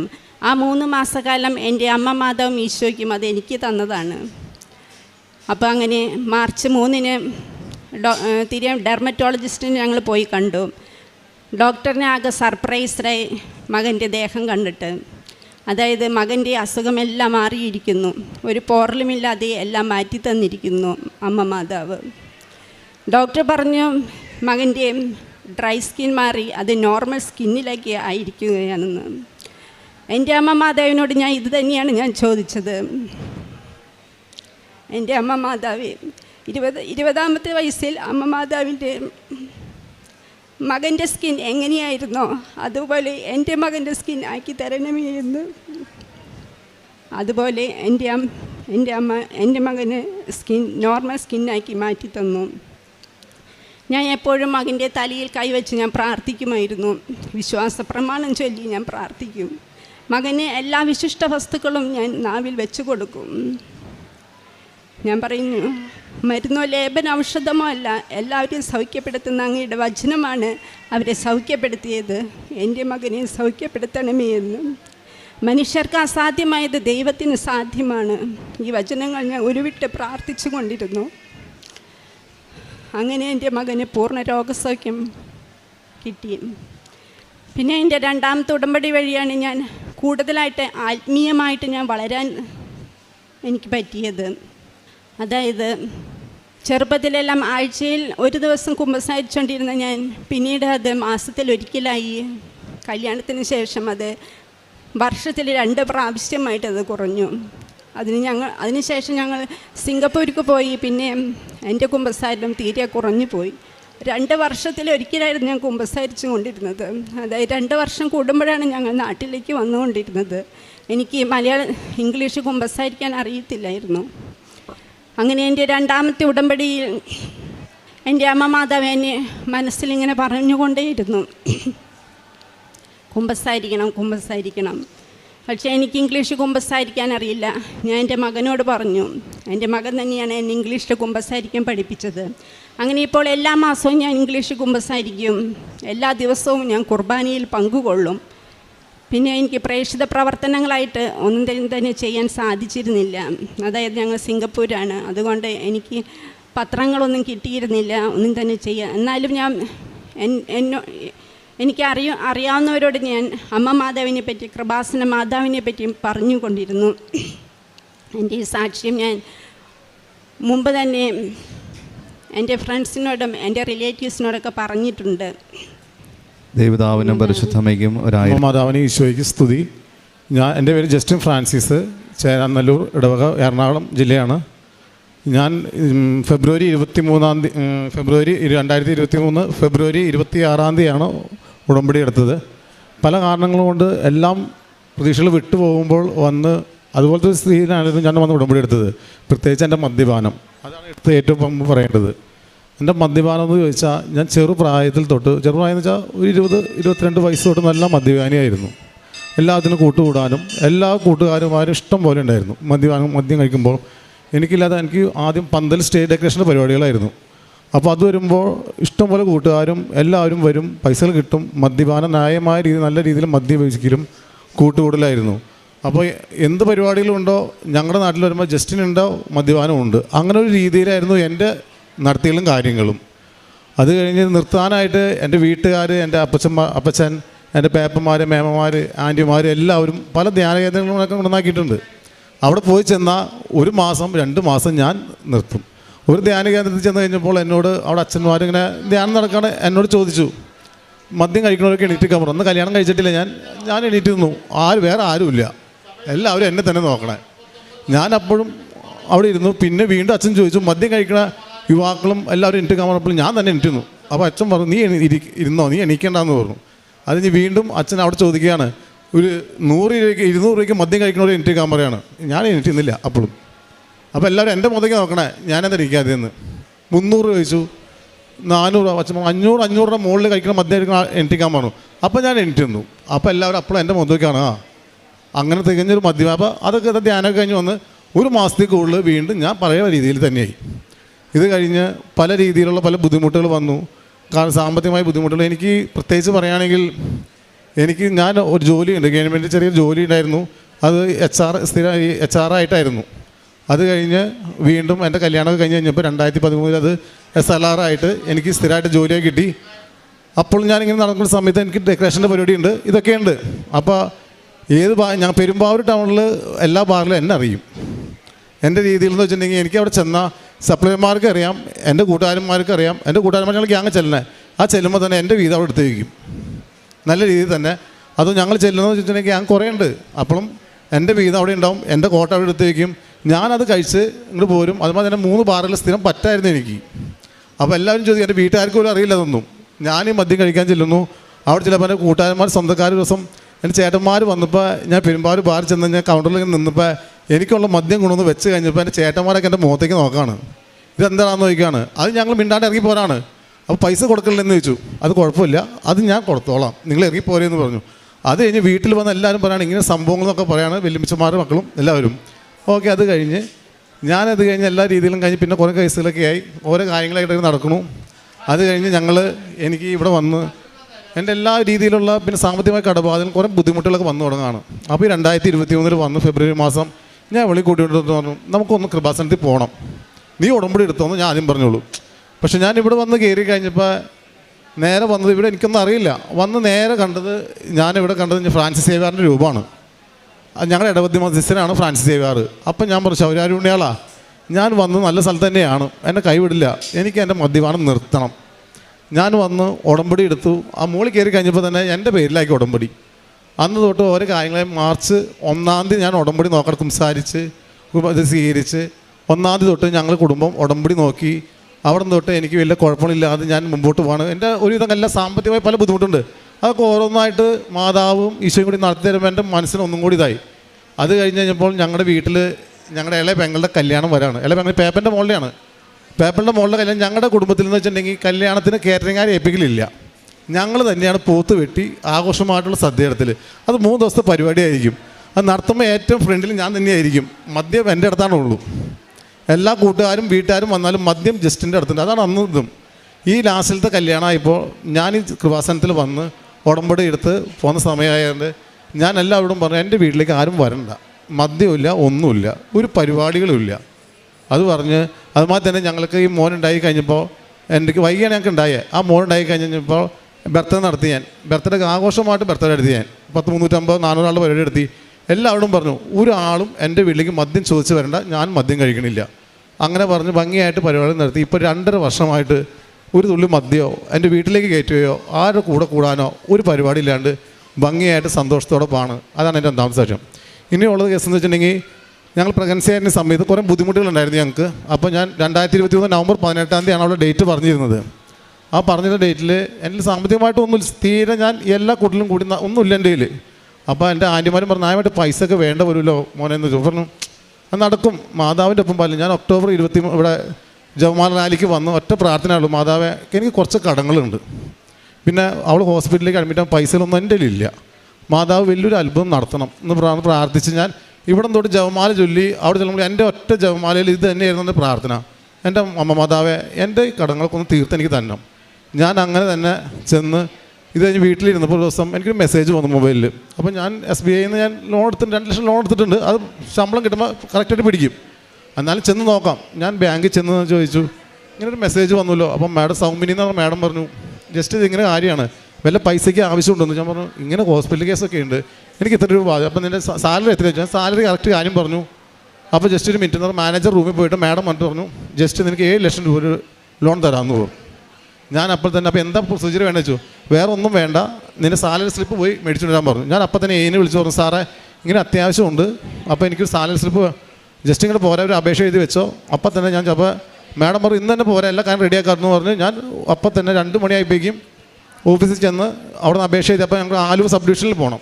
സബ് ഡിവിഷനിലേക്ക് HSനെ വിളിച്ച് പറഞ്ഞു, അവിടുന്ന് പേപ്പർ മേടിച്ചുകൊണ്ട് വന്നപ്പോഴേക്കും 5:30 ആയപ്പോഴേക്കും മാഡത്തിനെ വിളിച്ച് പറഞ്ഞു, പിറ്റേ ദിവസം രാവിലെ തന്നെ പോരട്ടെന്ന് പറഞ്ഞു. 10 മണിക്ക് ഞാൻ 10:30 ആയപ്പോൾ ബാങ്കിൽ ചെന്ന് നിന്ന് കഴിഞ്ഞ് ഇപ്പോൾ ബാങ്കിൽ മാനേജർ ലീവായിരുന്നു. എൻ്റെ ഈ ലോണിൻ്റെ കേസിൻ്റെ പറഞ്ഞ മാഡം അന്ന് സൈറ്റിൽ പോയി കാണും. ഞാൻ ഉച്ചവരെ നോക്കിയിരുന്നു, അപ്പം നടക്കുന്നില്ല. അത് കഴിഞ്ഞപ്പോൾ ഞാൻ മാഡത്തിനോട് ചോദിച്ചു, മറ്റേ വേറെ മാഡത്തിൽ ഇങ്ങനെ സംഭവം ഇങ്ങനെ കാര്യമുണ്ടല്ലോ മാഡം, എനിക്കിങ്ങനെ പൈസയ്ക്ക് അങ്ങനെ. അപ്പോൾ പറഞ്ഞു, ഒന്ന് വിളിച്ചു നോക്കാൻ പറഞ്ഞു. വിളിച്ചു നോക്കി പറഞ്ഞു 3 മണിയാകുമ്പോൾ വരാൻ പറഞ്ഞു. ഞാൻ ഓഫീസിൽ പോയിട്ട് വീണ്ടും 3 മണിയായപ്പോൾ വന്നു കഴിഞ്ഞപ്പോൾ 4 മണിക്ക് അവിടെ ഇരുന്നു. അപ്പോഴും നടക്കുന്നത്. അപ്പം മാഡം പറഞ്ഞു, ആ സ്ലിപ്പ് ഇങ്ങോട്ട് തന്നേരെ, ഞാൻ സൗമ്യമാരന്മാരെ കൊടുത്തേക്കാമെന്ന് പറഞ്ഞു. അപ്പോഴേക്കും സൗമ്യമാരെ എന്നെ വിളിച്ചിട്ട് പറഞ്ഞു, ആ സ്ലിപ്പ് അവിടെ കൊടുത്തേരെ, ഞാൻ വരട്ടെ എന്ന് പറഞ്ഞു. ഞാൻ 5 വീട്ടിൽ പോയി. 5:30 ആയി, ഒരു വിളിയില്ല. 6 മണിയായി കഴിഞ്ഞപ്പോൾ ഒരു വിളിയില്ല. അത് കഴിഞ്ഞപ്പോൾ അവളുടെ വീട്ടിൽ നിന്ന് അവളുടെ അളിയൻ്റെ കൊച്ചിനെ പാടില്ല എന്നൊരു ഹോസ്പിറ്റലിലേക്ക് വേണ്ടി വിളിച്ചു. ഞാൻ ശരിയാ ഇരിങ്ങാലക്കുടിക്ക് പോകണം. ഇരിങ്ങാലക്കുടിക്ക് പോകണം, ഞങ്ങൾക്ക് കാലിലൂടി പോകാം. അപ്പോൾ ഞാൻ എന്താ വെച്ചിട്ടുണ്ടെങ്കിൽ വല്ലം കൂടി കറങ്ങി പോവാം. ഇന്ന് കറങ്ങി എന്തോ മനസ്സിലന്ന് വീട്ടിൽ നിന്ന് വണ്ടി എടുത്തപ്പോൾ തോന്നി. 6:20 ആയപ്പോൾ കൂപ്പിടി എന്ന സ്ഥലത്ത് എത്തിയപ്പോൾ തന്നെ ബാങ്കിൽ നിന്ന് വിളിച്ചേക്കാണ്, ജസ്റ്റിനെ എവിടെ എത്തി. അപ്പോൾ ഞാൻ പറഞ്ഞു, ഇങ്ങനെ ഉണ്ടല്ലോ സാറേ. ജസ്റ്റിൻ്റെ ഓഫീസിൻ്റെ ഡീറ്റെയിൽ ഒന്നുകൂടെ പറയാൻ പറഞ്ഞു. ഡീറ്റെയിൽ പറഞ്ഞു. ഞാൻ അത് കഴിഞ്ഞപ്പോൾ ആ ഡീറ്റെയിലൊക്കെ പറഞ്ഞു കൊടുത്ത് വീണ്ടും ഞാൻ വണ്ടി എടുത്ത്, അന്ന് ഈ വഴിക്ക് പോകണ്ട, ഇങ്ങനെ വഴിക്ക് തന്നെ പോകാം, ഇച്ചിരി 2 കിലോമീറ്റർ കൂടി കറങ്ങിപ്പോകാം. അങ്ങനെ വണ്ടി എടുത്ത് കറക്റ്റ് 7:10 ആയപ്പോൾ വീണ്ടും അവിടെ നിന്ന് ബാങ്കിൽ നിന്ന് വിളിച്ചേക്കാണ്, ജസ്റ്റിന് അവിടെയുണ്ട്, എത്രയും വേഗം ഒന്ന് ബാങ്കിലേക്ക് വരണമെന്ന് പറഞ്ഞു. ഞാൻ മാതാവിനെ മുറുകെ പിടിച്ച, മാതാവ് എന്താ. ഞാൻ അപ്പം തന്നെ 10 മിനിറ്റും കൊണ്ട്, എനിക്ക് അവിടുന്ന് 10 മിനിറ്റ് മതി. അപ്പോൾ ചെന്നേ 10 മിനിറ്റ് കൊണ്ട് ബാങ്കിൽ 7:20 അപ്പോൾ ചെന്നപ്പോൾ ഒരു സാറ് പുറത്തേക്കണോ, ഈ സൗമിനി മേഡം അകത്ത് നിൽക്കണു. ജസ്റ്റ് വേഗം കയറി വന്നു പറഞ്ഞ് ചെന്ന് വേഗം 4 പേപ്പർ എടുത്തിട്ട് ഇതിനകത്ത് ഒപ്പിട്ട്, ബാക്കിയുള്ളത് പിന്നെ വന്നു ജസ്റ്റിന് ഒപ്പിട്ട് മതി, ജസ്റ്റ് വേഗം ഒപ്പിട്ട്. എന്നെ ഇവിടുന്ന് എന്തോ അപ്പം മാഡം തന്നെ പറയണേ, എന്നെ ഈ ബാങ്കിൽ വന്നിട്ട് ഞാൻ 5-6 മണിയായിട്ട് വന്നിട്ടും ജസ്റ്റിൻ്റെ പേപ്പർ എടുത്തിട്ട് എന്നെ വിടാം, എനിക്ക് പോകാൻ പറ്റുള്ളതെന്ന് പറഞ്ഞു. Okay madam. അപ്പം ഞാൻ പറഞ്ഞു, ഞാൻ ഇങ്ങനെ പറഞ്ഞു, എനിക്കൊരു മാതാവ് കൂടെ ഉണ്ട്, എൻ്റെ കൃപാസന മാതാവ് എൻ്റെ ഒപ്പമുണ്ട് സാറേ, അതുകൊണ്ടായിരിക്കുള്ളൂ എന്ന് പറഞ്ഞു. അത് ഏത് മാതാവ് വെച്ചാൽ പറഞ്ഞു, കൃപാസന ആൽപ്പ. ഞാൻ കേട്ടിട്ടുണ്ട് ജസ്റ്റിയാന്ന് പറഞ്ഞു. അപ്പം തന്നെ എൻ്റെ 7:24 എൻ്റെ അക്കൗണ്ടിൽ സന്ധ്യയ്ക്ക് 7 ലക്ഷം രൂപ അങ്ങോട്ട് കയറാണ് എൻ്റെ അക്കൗണ്ടിൽ. ഞാൻ അവിടുന്ന് മാതാവിനും വിളിച്ചിറങ്ങി, എൻ്റെ ഹോസ്പിറ്റൽ കേസെല്ലാം ഭംഗിയായിട്ട് നടത്തി, എല്ലാ കടങ്ങളൊക്കെ തീർത്ത് സ്വസ്ഥമായി ഞാൻ സന്തോഷത്തോടെ ഇപ്പോൾ ഞങ്ങൾ ഒരുമിച്ച് നല്ല ഇതായിട്ട് ജീവിക്കണേ. അതുപോലെ തന്നെ കാരുണ്യപ്രവൃത്തികളെന്ന് ചോദിച്ചാൽ ഇവിടെ ഒന്ന് പത്രം, ആദ്യത്തെ ദിവസം പത്രം ഞങ്ങൾ കൊണ്ടുപോയി. ഇപ്പോൾ എനിക്ക് കൊടുക്കാനും മടിയായിരുന്നു ഈ പത്രം എല്ലാവർക്കും കൊടുക്കാനും. ഇത് അപ്പോൾ അവൾ കൊണ്ടുപോയി അവളോടൊക്കെ ആയിട്ട് കൊടുത്തു. അപ്പം നിർത്തും. അതിന് 2ാമത്തെ ദിവസം പിന്നത്തെ മാസം വന്ന് മേടിച്ചപ്പോൾ അച്ഛൻ്റെ ധ്യാനം കേട്ടുകൊണ്ടാണ് ഞാൻ മേടിച്ച പത്രം വന്നു. അച്ഛൻ പറഞ്ഞു, നാട്ടിലാരും കൊടുക്കണില്ല, പോണവർക്ക് എവിടെയെങ്കിലും കുളിച്ച് ഇങ്ങനെ പാത്രം കൊടുക്കണമെന്ന് പറയുകയാണ്. അപ്പോൾ എൻ്റെ മനസ്സിൽ അന്ന് നാട്ടിൽ കൊടുത്ത എന്താ കുഴപ്പം, അയൽവക്കങ്ങളിൽ കൊടുത്ത എന്താ കുഴപ്പം എൻ്റെ മനസ്സിൽ തോന്നി. ഞാൻ രാവിലെ എണീറ്റ് 5:45 കുർബാനയ്ക്ക് പോയി തിരിച്ച് വന്ന് പത്രം എല്ലായിടത്തും കൊണ്ട് എല്ലാ വീടുകളിലും പോയി, കൃപാസനത്തിൽ പത്രമാണ് കേട്ടോ. അപ്പോൾ ഞാൻ ചെല്ലുന്ന വീടുകളിൽ മിക്ക ഞങ്ങളുടെ അയൽക്കത്തെ വീട്ടുകാരൊക്കെ ഇവിടെ നിന്ന് ഉടമ്പെടുത്തുന്ന ടീമുകളാണ്. അതൊക്കെ ഞാൻ അറിയുന്നത് ആദ്യമായിട്ടാണ്. ഞാൻ പറഞ്ഞു തുടങ്ങിയ പിന്നെയാണ് ഞങ്ങളുടെ നാട്ടിലുള്ള മിക്ക ആൾക്കാർ ഉടമ്പടിക്കാരാണ് ഒക്കെ അവർ പറഞ്ഞു തുടങ്ങിയത്. ഞാൻ എല്ലാ മാസവും ഇപ്പോൾ 2.5 വർഷമായി എല്ലാ മാസം മുടങ്ങാണ്ട് ഞങ്ങളുടെ അയൽക്കങ്ങളിൽ എല്ലായിടത്തും വേണ്ടപ്പെട്ട എല്ലാ വീടുകളിലും പത്രം എത്തിക്കും. അത് ചില ചേച്ചിമാരും അമ്മച്ചിമാരും ഉണ്ട്, വേറെ ആരും കൊണ്ടുപോയി കൊടുത്താൽ അവർ മേടിക്കില്ല. ഞാൻ എത്ര വൈകി ചെന്നാൽ ആ പത്രം നോക്കി അവരിരുന്ന് ആ പത്രം വായിച്ച് ഞങ്ങളിന്ന് വർത്താനം പറഞ്ഞാൽ അവിടെ പോരാറുള്ളൂ. അത് അങ്ങനെ ഒരു പ്രേക്ഷിത പത്രത്തിൻ്റെ കേസിൽ. പിന്നെന്ന് വെച്ചിട്ടുണ്ടെങ്കിൽ പള്ളികളിൽ കുർബാന ഞാൻ ഇതുവരെയായിട്ടും അത്രയ്ക്ക് എന്തെങ്കിലും ബുദ്ധിമുട്ടില്ല മാത്രമേ കുർബാനയുടെ മുടങ്ങാറുള്ളൂ. അതുമാതിരി കുംസാരം എല്ലാ 15 ദിവസം കഴിയുമ്പോഴും ഞാൻ കുംസാരിക്കും. ഇപ്പോൾ പള്ളി പോയി കുംസാരിച്ച് തുടക്കം തൊട്ട് കുർബാനയിൽ പങ്കെടുത്ത് എല്ലാ ആത്മീയ കാര്യങ്ങളിലും ഇപ്പോൾ ഞാൻ ഭംഗിയായിട്ട് പങ്കെടുക്കുന്നു. ഒരു തടസ്സങ്ങളില്ലാണ്ട് മുമ്പോട്ട് പോകുന്നു. അതുപോലെ തന്നെ പിന്നെ കാരുണ്യപ്രവർത്തനം എന്ന് വെച്ചാൽ ഞാൻ ചെയ്യുന്നത് വെച്ചാൽ ആദ്യം ഞാൻ ഗവൺമെൻറ് ഹോസ്പിറ്റലിൽ കൊണ്ടുപോയാണ് ഭക്ഷണം കൊടുത്തത്. അപ്പോൾ അവിടെ കൊടുത്തപ്പോൾ പെരുമ്പാവൂർ ഗവൺമെൻറ് ഹോസ്പിറ്റൽ ഭയങ്കര പ്രൊസീജിയറൊക്കെ പറഞ്ഞു. എന്നാലും ഞാൻ രോഗികളെ കണ്ട് അപ്പോൾ അവർ പറഞ്ഞു 100 ആളിവിടെ ഉണ്ട്, 100 ആൾക്കുള്ള ഭക്ഷണം ഉണ്ടാക്കണമെന്ന് പറഞ്ഞു. കുഴപ്പമില്ല, ഞാൻ വീട്ടിൽ തന്നെ എൻ്റെ അമ്മച്ചി ഞാനും അവളും എൻ്റെ മേമന്മാരും കൂടി ഞങ്ങൾ ചോറും മാങ്കറിയൊക്കെ ഉണ്ടാക്കി 100-125 ആൾക്കുള്ള ഭക്ഷണം ഉണ്ടാക്കി ഞാൻ കൊണ്ടുപോയി കൊടുത്തു കഴിഞ്ഞപ്പോൾ അവിടെ ചെന്ന് രോഗികൾ കഴിക്കേണ്ടത് വന്നവരും എല്ലാവരും കൊടുത്തു, നല്ലോണം ഭക്ഷണം കൊടുത്തു. അപ്പോൾ അത് കഴിഞ്ഞപ്പോൾ എനിക്കെന്ത് തോന്നി, അവിടെ വരുമ്പോൾ ഇങ്ങനെ എല്ലാവരും ഇഷ്ടംപോലെ ആൾക്കാരുടെ സ്പോൺസറുണ്ടെന്ന് പറയുകയാണ്. അത് ഞങ്ങളുടെ സ്നേഹതീരം എന്ന് പറഞ്ഞാൽ ഞങ്ങൾ 4 കിലോമീറ്റർ പോയാൽ മതി, അവിടെ ഒരു 50 പേരേ ഉള്ളൂ. അപ്പോൾ അവിടെ ഞാൻ ചെന്ന് ചോദിച്ചു, പറഞ്ഞു കുഴപ്പമില്ല മറത്തേ, ഞാൻ ഇതുവരെ ഇപ്പം അന്ന് കൊടുത്ത എല്ലാ മാസവും സെക്കൻഡ് സാറ്റർഡേ 50 ആൾക്കുള്ള ഭക്ഷണം മുടങ്ങാണ്ട്, എൻ്റെ കയ്യിൽ ചില സമയത്ത് പൈസ ഇല്ല, ആ സമയം പൈസ വരും, മുടങ്ങാണ്ട് അവർക്ക് നല്ല ചോറും മാങ്കറിയും ബീഫും ഒക്കെ വെച്ച് ഇതുവരെയായിട്ട് ഞാൻ മുടങ്ങിയിട്ടില്ല. എല്ലാ സെക്കൻഡ് സാറ്റർഡേയും അവർക്ക് ഭക്ഷണങ്ങൾ കൊടുത്ത് ഭംഗിയായിട്ട് ഞാൻ പോരുന്നു. അങ്ങനെ എനിക്കിനിയും ചെറിയ ചെറിയ കാര്യങ്ങൾ ഇഷ്ടംപോലെ കിട്ടിയിട്ടുണ്ട്. അതുപോലെ തന്നെ എനിക്ക് കിട്ടിയെന്ന് വെച്ചാൽ തൈലം, മാതാവിൻ്റെ തൈലം ഉപയോഗിച്ച് വലിയൊരു അത്ഭുതം എനിക്ക് കിട്ടി. അവൾ ഹോസ്പിറ്റലായ സമയത്ത് വീട്ടിലാണ്, അമ്മച്ചി അനിയനും കൂടി കടയിലാണ്. അപ്പോൾ എൻ്റെ കാല്, ഞാൻ ഹോസ്പിറ്റലിൽ പോയിട്ട് വന്നപ്പോൾ തന്നെ എൻ്റെ കാലിന് ഭയങ്കര നീര് മാതിരി ഉണ്ടായി മുട്ടിൻ്റെ ഇവിടെ. അപ്പോൾ അത് തൈമ്പിൻ്റെയാണ്, വിഷയമില്ല. അത് കഴിഞ്ഞ് ഞാൻ അങ്ങനെ 2 ദിവസം നടന്നു. ഇത് കഴിഞ്ഞപ്പോൾ ഞാൻ ബൈക്കുമേൽ നിന്ന് എനിക്ക് ആക്റ്റീവിൽ ഇറങ്ങാൻ പോലും പറ്റണില്ല. അപ്പോൾ ഞാൻ മേമേനെ ഇവർക്ക് വിളിച്ചു പറഞ്ഞു, മേമേ എൻ്റെ കാല് അനക്കാൻ പോലും പറ്റണില്ല. നോക്കിയെന്ന് പറഞ്ഞപ്പോൾ നോക്കിയപ്പോൾ ഈ തുട ഇവിടെ തൊട്ട് നമ്മുടെ മുട്ടിൻ്റെ നമ്മുടെ കണ്ണങ്കാലും മുകളിൽ ചൊകാന്നിരിക്കുകയാണ്. അപ്പോൾ എല്ലാവരും ഹോസ്പിറ്റലിൽ പോയിട്ട് നീ എത്രയും വേഗം പോയി ഹോസ്പിറ്റലിൽ, കാലിൽ പഴുത്തുകൊണ്ടാണെന്ന് തോന്നുന്നു, ഒരു ചേച്ചി ഒന്ന് പറഞ്ഞു. ഞാൻ അപ്പം തന്നെ എങ്ങനെ വീട്ടിലും നടക്കിൽ കയറാൻ പറ്റില്ല, മേമയുടെ അടുത്ത് പിടിച്ചാക്കി ഞാൻ നേരെ കസേര എടുത്ത് പ്രാർത്ഥന റൂമിൽ പോയിരുന്നു. അവിടെ ഇരുന്ന് മാതാവിൻ്റെ തൈലെടുത്ത് പുരട്ടി അവിടെ ഇരുന്നൊരു ധ്യാനമൊക്കെ കേട്ട് അവിടെ ഇരുന്നു. അപ്പോൾ എൻ്റെ കാലിന് ഭയങ്കര തണുപ്പ് മാറി എനിക്ക് തോന്നി. അപ്പോൾ എനിക്ക് ബാത്റൂമിൽ പോകാൻ തോന്നി.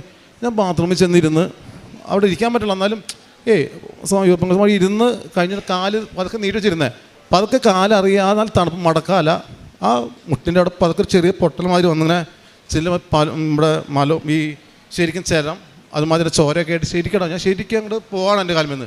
ഞാൻ ശരിക്കും അത് ചെക്കി കളഞ്ഞ് കുറച്ച് നേരം കഴുകി കളഞ്ഞ് വീണ്ടും വന്നിരുന്ന് 2 പ്രാവശ്യം എനിക്കത് കഴിഞ്ഞപ്പോൾ എൻ്റെ കാലിത് വരെയായിട്ടും ഇപ്പോൾ 1.5 കൊല്ലത്തിൻ്റെ അടുത്താവണു, ഒരു കുഴപ്പങ്ങളില്ല. ആ തൈലം കൊണ്ട് മാത്രമാണ് ഞാനത് പൂർണ്ണമായി വിശ്വസിക്കുകയാണ്. അതുപോലെ തന്നെ ഉപ്പ്, പല്ലുവേദന ഉണ്ടായിരുന്നു എനിക്ക്, കൊല്ലങ്ങളായിട്ടുള്ള പല്ലുവേദനയാണ്. എന്ന് വന്നാലും അമ്മച്ചി പറയും നീ പല്ല് എടുത്ത് കളാം. ഞാൻ പറഞ്ഞാൽ എടുത്തളമുള്ള ഒരു ദിവസം കഴിഞ്ഞപ്പോൾ എൻ്റെ മാതാവിൻ്റെ ഉപ്പ് ഇരിക്കണ്ടല്ലോ, ആ ഉപ്പ് എടുത്ത് ഞാൻ വെച്ചിട്ട് ഞാൻ കിടന്നുറങ്ങി. ഇതുവരെയായിട്ടും പിന്നെ ഇപ്പോൾ 1 കൊല്ലം 1.5 കൊല്ലം എനിക്ക് പല്ലുവേദന വന്നിട്ടില്ല. അങ്ങനെ ഓരോ കാര്യങ്ങളിലും എനിക്ക് സാമ്പത്തികമായ കാര്യങ്ങളായാലും എൻ്റേതായ അസുഖങ്ങളൊന്നും. ഇപ്പം ഇന്നലെ എൻ്റെ മോൻ്റെ കാല് ഒന്നിപ്പോൾ കണ്ടില്ല, അവൻ ഞാൻ എന്ത് വന്നാലും വേഗം പ്രാർത്ഥിച്ചിട്ട് തൈലെടുത്ത് പറ്റും. ഇന്നലെ അവൻ്റെ കാല് ചെറുതായിട്ടൊന്ന് മുട്ടിയാവും, വിട്ട് കഴിയാൻ പറയാണ് അപ്പാന്നില്ല ആ തൈലം കാണിച്ചെന്നിട്ട് വേഗം പറ്റാനാവും പറഞ്ഞു. അവിടെ ആ തൈലം അവന് പറ്റി കൊടുത്തുമ്പോൾ അവൻ മാതാവിനെ കണ്ട് സ്തുതി ആ കാശ് അവൻ്റെ കൊടുക്കണം. അതും കൊടുത്ത് ഞങ്ങളിങ്ങനെ പോകുന്നു. ഇപ്പോൾ എല്ലാവിധ അനുഗ്രഹം കൊണ്ടും മാതാവിൻ്റെ അനുഗ്രഹം കൊണ്ടും ഈശോയുടെ അനുഗ്രഹം കൊണ്ടും ഞങ്ങൾ സന്തോഷമായിട്ട് ജീവിക്കുന്നു. ഈശോ മിശിഹായ്ക്ക് സ്തുതി.